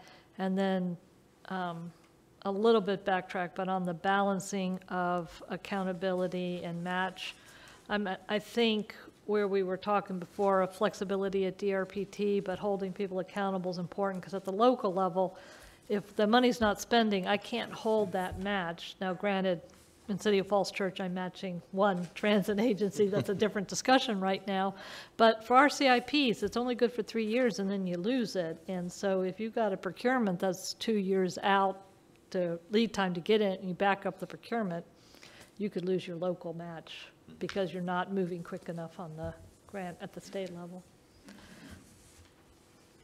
I would only add the 68's fine. It's just the backlog question mark that's out there, that how does this all look like if you eliminate backlog and we actually, aspirationally tackle that and actually, I guess, a few years from now have no real backlog issues. what then does that funding dynamic look like? Because it may not be as sparse as it is now. I don't know. So I guess until we maybe get that dollar amount, it'd be nice to peel that off. The $68 again is just basically, that's where we were with Tier 1, right? So it's not as if it's a magic number in any sense other than just, you know, there's a certain magic to inertia. Well, during our early TSDAC days, we did analyze a lot how we got to 68% versus the other two. So I would say it's a good precedent now, but it had more than just magic at the original. Should know we don't have any backlog at John, so when I mention that stuff, it's not even self-serving. The concern is if your backlog gets so critical, and I use that school bus analogy again, that all of a sudden that's the critical investment that has to be made, and it sucks the oxygen out of the room for everything else. And so if that backlog isn't addressed, then, you know, it doesn't matter what everybody else wants to do. If something has to be funded, it has to be funded. So that's why I emphasize that, because it can suck the oxygen out of the room. And I guess part of the question is really, and I still am not entirely clear about this, but the 68% probably is a number that is somewhat movable if you felt like doing it, but there's really no reason to do it, because in fact you're not really going to ever be spending 68% of the, or covering 68% of the costs for state of good repair. It's going to be some lower number than that across the entire system. And the majority of our grantees do utilize federal funding to offset that, but there are some that don't, obviously, but. That makes a difference, makes a big difference for them, right, sure. Yeah, so. We definitely in Northern Virginia have a keen interest in watching this number. Absolutely. And I know that there was a rationale back, what, 5 years ago for the original 68%. I couldn't actually say what it is. I know that it was based on some set of calculations that were performed. So I don't think it was completely out of the blue air, but it's, anyway, I think I think there's a value in consistency, transparency, and also being able to have one number apply to all the assets, so that we're not trying to make those judgment calls about things that are, should this be treated as Tier 1 or Tier 2 or Tier 3? So I am hearing that it seems like the 68% number is good across all assets, and that we can move forward with that assumption. We still have another policy issue, which is how to address a backlog, but that's not necessarily affected by this, right? Okay. Good. Any other policy issues you need from Well, I guess and this gets, this whole list. Yeah, this gets back to Brian's previous comment about the 60-40 split on mileage versus age. We can certainly run those numbers and bring that information back to you, and also look at how it would change if we were using a percentage over the useful life. It does mean that we'll have to try to go back and establish what a useful life would be for certain kinds of assets, and we may have to make some very simplifying assumptions for the purpose of this illustration. But I guess the question that I would have for you all overall is, does it seem appropriate that there be a shared focus on mileage as well as age, whether that splits 50-50, 60-40, 40-60? I have a feeling that it's not going to have a huge impact. It may have a little bit of an impact down at the bottom of the list, or the bottom of the threshold, but does that seem, are we headed in the right direction with that, at least? Does that seem like an appropriate way to go rather than the either or? Ever since Brian mentioned this, I was thinking mileage, at least during my career, mileage has always been utilized as a factor to determine the underutilization of an asset. So if you have low miles, then you're not properly utilizing that. So it brings up several other questions, and that is, if you're underutilizing your assets, but then you're asking for an expansion bus, why do you need an expansion bus if you have an asset that's actually not on the road enough?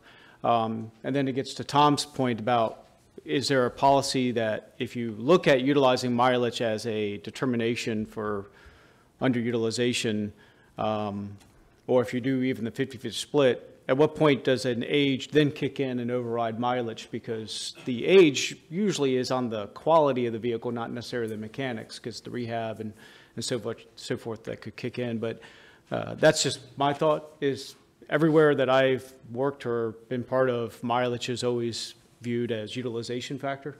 And if you've got low mileage, then they really question, why isn't the asset down the road?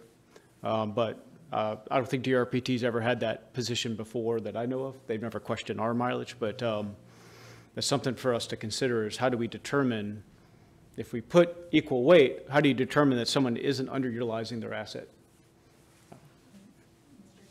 So I know I wasn't able to participate in it, but others may have. TCRP actually just did a webinar last week specifically on this issue, and so that might be something. So there's research being done at the national level on this stuff, so there might be some way to take, I mean, we truly want to get sort of an academic approach to that, just sort of what that means, because I think that might be really helpful to if there, there's studies that are already being done, so we're not asking folks to do anything new, but maybe gleaming some of the highlights of that analytical work of that TCRP study might just be helpful. This may, my sense is this may be something that's more of a gut issue for the folks who actually operate these systems, and you have a sense of whether or not your equipment is sort of, I mean, we've seen tables here in terms of different kinds of vehicles and what the expected mileage would be, lifetime mileage would be. And how close you generally are to that. Obviously, there are going to be certain pieces of equipment that don't hit that threshold, some that exceed it very quickly. But I guess I'm wondering about really just sort of the general thrust of this idea. Does this seem like a reasonable balance between usage and age? If I may, I'll just, a couple things, and some of this will be redundant, but I think, keeping things as simple and straightforward is an ideal in many ways. FTA uses either age or mileage. If your bus qualifies to be replaced, it qualifies. It's that straightforward. But here we're, talking about a whole new thing with assigning points and so forth. I guess, to be redundant, for me, part of the challenge is, we are looking at just 1 year of data here, and then kind of that is our jumping off point for, coming up with alternative ways of doing scoring, so that the outcome that's desired, as we've talked about, is showing more diversity in the kinds of projects that could be funded, not just all bus, but let's have a, let's have a framework that can work for a variety of different types of projects. But I think if that's the outcome, then there would be ways to possibly get to that outcome without necessarily having to have a blended rate on a blending of rating of asset condition. I mean, you could have a very simple, straightforward framework, kind of like we've talked about. It's either or, and that would be consistent with FTA's treatment of age or mileage, and either it qualifies or it doesn't, and assign some points that way. But, like I say, there's other ways of getting to having a diversity of projects funded, but it's kind of, again, a redundant comment, because we're looking at what we're looking at. We're looking at 1 year of data, and we're trying to, and some things fleshed out as a result of looking at that 1 year of applications, and then we're considering, well, what should a policy framework be based on 1 year of data? I think that's kind of where we're at right now.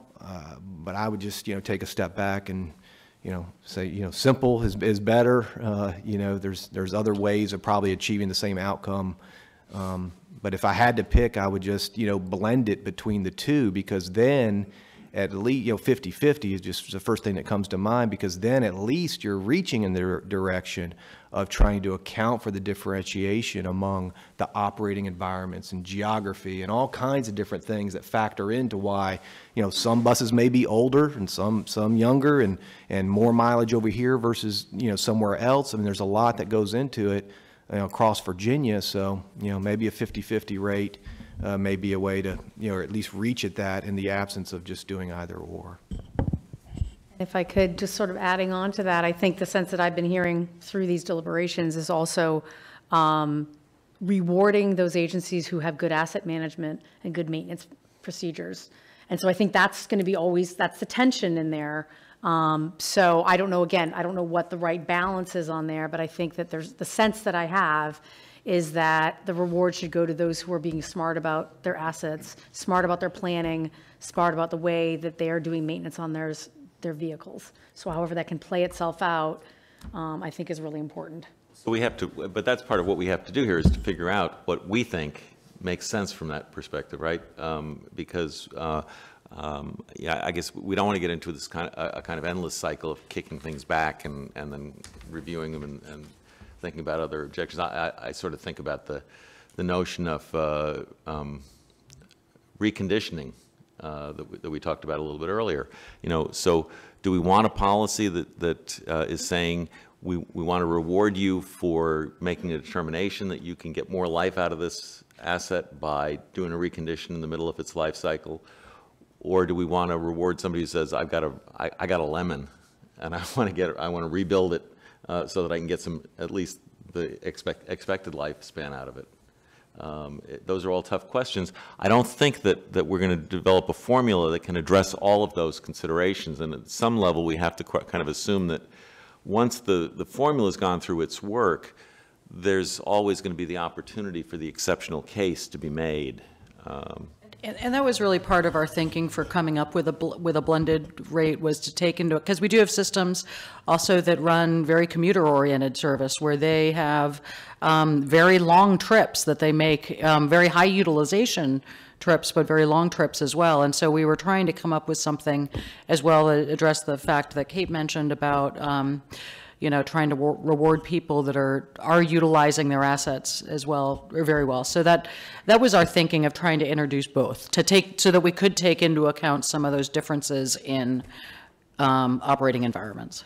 And one other difference in operating environment, I'll mention that a lot of university systems that serve the universities where run a ton of service during 2/3 of the year, and then much less in the other third. So that's where we end up hitting the age much sooner than we hit the mileage. I was running numbers in my head. It could be 17 or 18 years before we would hit the mileage. And so that's why I brought up the suggestion of maybe at some point, whether it's mileage-based or age-based, you automatically kick that bus to the top of the list. Amen. I'll agree with that based on my system. Just a quick question for staff. Jen, you probably know the grant application guidance, does it specify in there about mileage or age? Not now. Okay. Just want to make sure we weren't debating a policy that's already been written, kind of. I don't think it's, okay. I don't think it speaks to it. FTAs, I mean, basically default to FTA, which is either or. So this would be a little different. Based on the conversation I'm hearing and sort of my gut reaction, since I don't operate a system, I like the blended weight for everything that people were saying on geography, diversity, incentivizing. I can't say whether it's 60/40 or for mileage or age, and so maybe then the research that Kate was referring to could cover that. But it feels like to me that's the best way to accomplish all the diversities that we have across the Commonwealth. Is there consensus on that? Is there disagreement or? Okay. All right. Well, so we've suggested a couple of tweaks there to look at, but that we can say that at the stage that's policy. With that piece, we're going to just have them redo the prioritization rankings based on that 50-50 split. Is that what we're asking them to do? And I think just if they can at least try to see if there's a way to move to percentages on the age too. Okay. Yeah. Mm-hmm. If to do some further work like that, maybe there could be more than just the 50-50. We could look at a 40-60, 50-50, 60-40. I mean, just to give a kind of sense of comparison. Yeah, that's all. Just for the, you know, if there's contrast, it would show up more, I think, if you had a couple different alternatives. So. I guess what I would suggest, without having had a chance to talk with the consultants about this yet, you know, we really are trying to sort of, you know, limit the amount of, you know, work we're continuing to do. But the I would say we will look at it and get back and show you all of some results. We'll I think try to pull out does it make a big difference, you know? And if it doesn't make a big difference, perhaps it makes sense just to go with 50-50 as a, you know, we're sort of an equal split. But if it's, you know, we'll look at it to see if it does result in any major swings in what gets funded and what doesn't. Piggyback on that a little bit. The reality is we're operating under a little time constraint here as to when we have to come up with some specifics. So, I mean, we could look at a whole lot of different scenarios, but at some point we have to make some decisions. And so I'll trust your judgment as to how quickly you can turn it around. And I mean, we could study this thing to death. I mean, 70 to 30, 65 to 35, whatever.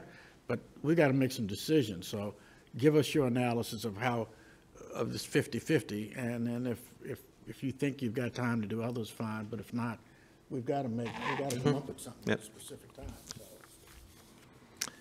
Okay, so I think I hear that we have agreed that that blended system, though, can go forward as a policy recommendation. Okay, and where are we now then? So how about on the program structure? The separate buckets.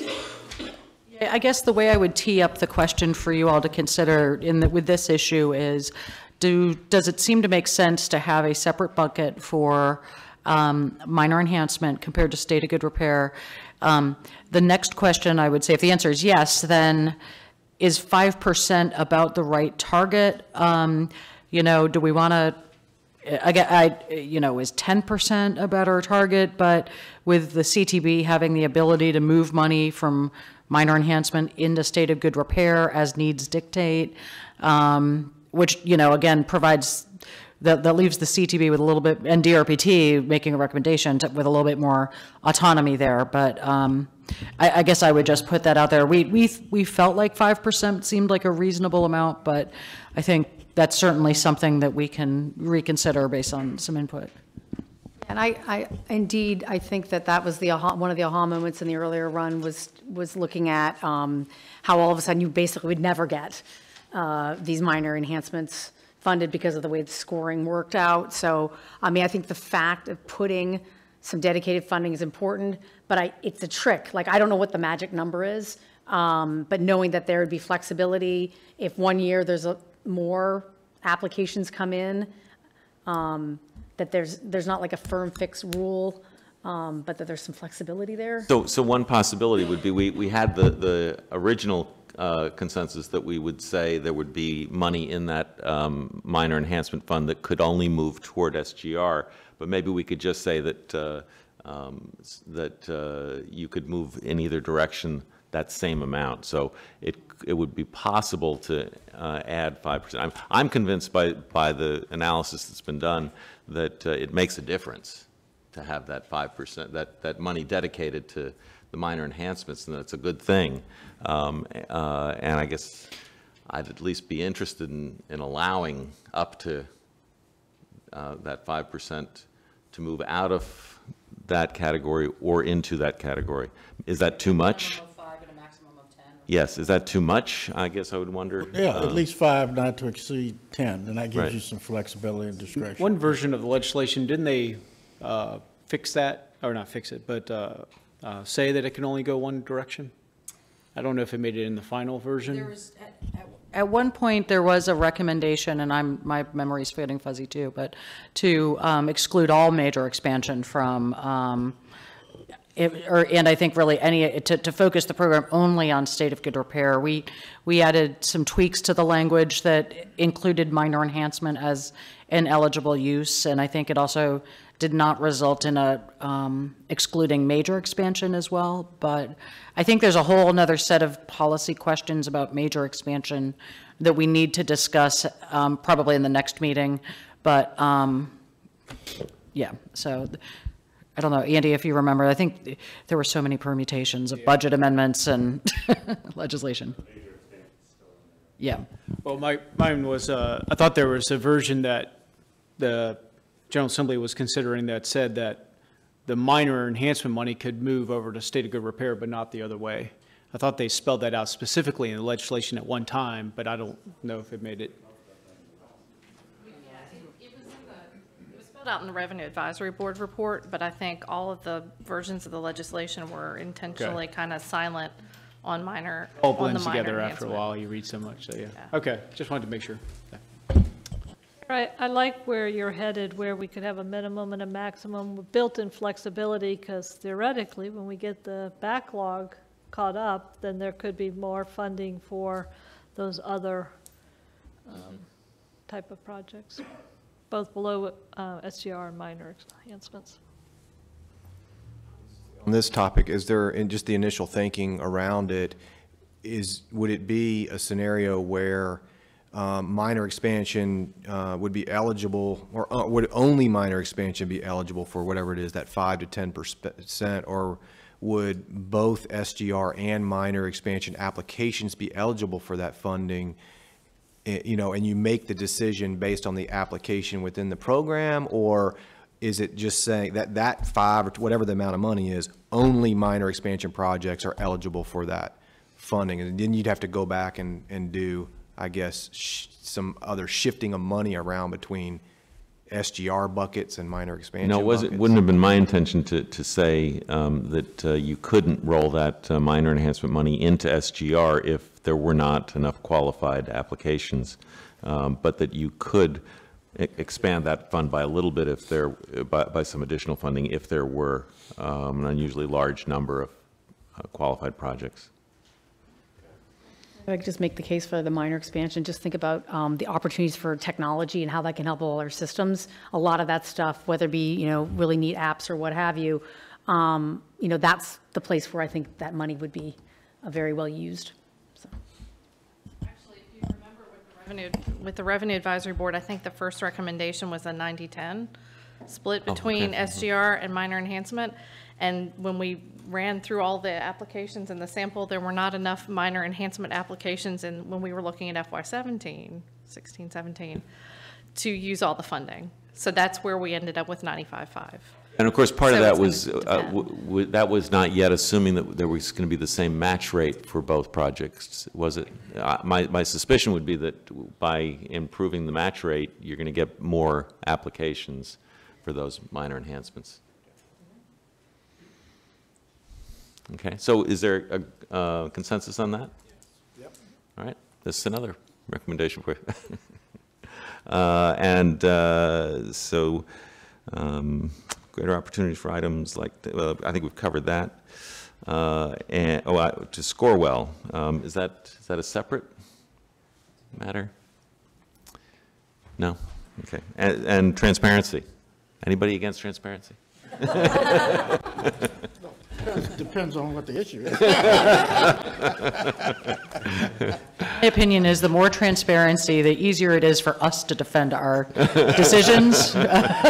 So, and I guess with that, what I would suggest as well is we can, you know, we've kind of somewhat conveniently left major expansion out right now, but I think that we need to bring back to you all probably some of these same policy issues to think about what role the state program should play in major expansion projects in the future. We know we've been dictated by legislation, at least, a set of factors that we need to apply to major expansion, which are essentially the same as the smart scale factors. I think the next meeting we may benefit from some more discussion about the role of major expansion in the program. Disagree with that, but if I could backtrack just for a minute to transparency, I definitely don't disagree with that, but the devil is in the details. Mm-hmm. So whatever procedural or administrative process that goes around that, we need to be careful. I'm living through smart scale and dashboard on the VDOT side, and the intent was good of if there's a problem, it goes red, but right now everything goes to red, even if it's not the entity's issue. There's a procurement issue, there's a fare, or maybe it's a transit provider's procurement issue or something, or localities match. So I want to be transparent, but don't set it up for failure as we go to implement. Because we're now looking at, can there be different shades of red, or you go to yellow before it goes red, which looks like a problem to the layman. So let me start by asking Jen, have we covered the policy questions for which you were looking for guidance today? Okay. Chair, if I could just ask officially, we didn't talk about we talked about program priorities, but we didn't say, do we have a consensus? Okay. And for the record in the minutes, I felt like maybe we should officially say, yes, we concur with getting rid of the backlog and maintaining SGR per staff's recommendation. Any disagreement? Okay. I didn't expect there was, but I wanted to officially say. I'm glad you did that. Okay, so that, I think, addresses this portion. Do we want to talk about next steps then? Oh, so I'm sorry, do we have time for the strategic plan yet? I mean, I was actually going to make a recommendation that we hold that, and we can put that presentation on the agenda for the webinar, because all that is information at this point. So our key was to get through what we just got through today, so if. There's a handout here for you all to read. It really was just intended to be somewhat of a broad overview of what's in the legislation, and hopefully it's in your. That's right. Yep. Yeah, and to talk about what our next steps are. So what I would encourage is you read this in your free time, and not very long, and then we can talk about it at the next meeting. Well, the only thing I would ask is are you going to be looking for us to make some recommendations on this at that next? Not at the webinar, no. Okay. We'll carry that forward to June. For the webinar, could you have what the eventual annual timeline would be for the strategic plans and the TDPs? I understand the TDP one because I am held to that, but it would be helpful for everybody to see what they look like, because my position remains that there may be a need for shifting those timelines around a little bit so that there's capital planning's happening before budget cycles for localities and vice versa. There will be a need to shift timelines around for a variety of reasons, not the least of which is you need it to inform your capital planning process. So maybe talk about schedule. We have a webinar scheduled for May 11th, which is a Friday. Is that right? Or Thursday? Thursday? May 10th. May 10th. I said the wrong date. May 10th. That's Okay. a Thursday. That's a At Thursday. 9 o'clock. We've got an hour. Okay. And then So- we have, what's our next scheduled beyond that? June 7th. June 7th. And that is in Richmond, but it's not at VDOT, it's at DMV. Well, A lot of emails on that one. yeah. We're going to keep you guessing because we're going to be someplace different every time. So on May 10th for the webinar, we can go through the strategic planning presentation, but really what we wanted to set that hour aside to do is to give you a look inside of Trans Am, which is our asset management system, so that you can see where Tom's pulling this data from with age and mileage, and we can start to talk about some of the data and the behind the scenes stuff. There's nothing there for action. It's purely informational, just to help inform you on what's going on behind the scenes. And then we can also touch on the strategic plans. And then when we get together in June, we will pick up with major expansion. We'll have all kinds of information to you in the interim with the one-pagers and some policy summaries and things like that. So there'll be a lot that happens over the next month before we get back together in person again, but I think that's it. Well, first let me ask, I guess, public comment. Do we have any public comment this afternoon?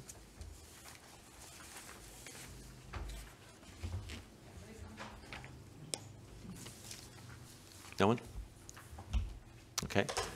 Then let me ask if there are any members of the committee who would like to ask any questions, make any final comments, anything? Mr. Chairman, I couldn't resist. There is some money, and I want to talk to Jennifer, both Jennifers about this. At the CTB level, we're trying to reprogram what is called the Technology and Innovation Fund. And there might be some money, to Brian's point, to fund some technology improvements that benefit the system as a whole. And I don't have enough information on that right now, but I'd like to talk to the two Jennifers before we present something to this committee. But there might be some available money for that kind of, those kind of pilots and those kind of system improvements. That has been a Very valuable contribution to make. Yeah, and I would say in general, we are happy whenever we can utilize any funding to reduce the reliance on the transit capital funds. So. Thank you very much. Anything? Anything? Brian? Brad? Jennifer? Okay, well, great. Let me express our appreciation for the great work of our consultants and DRPT staff for organizing, getting everything all set up for us, and for our hosts here and our excellent technological advancement, and declare this meeting adjourned.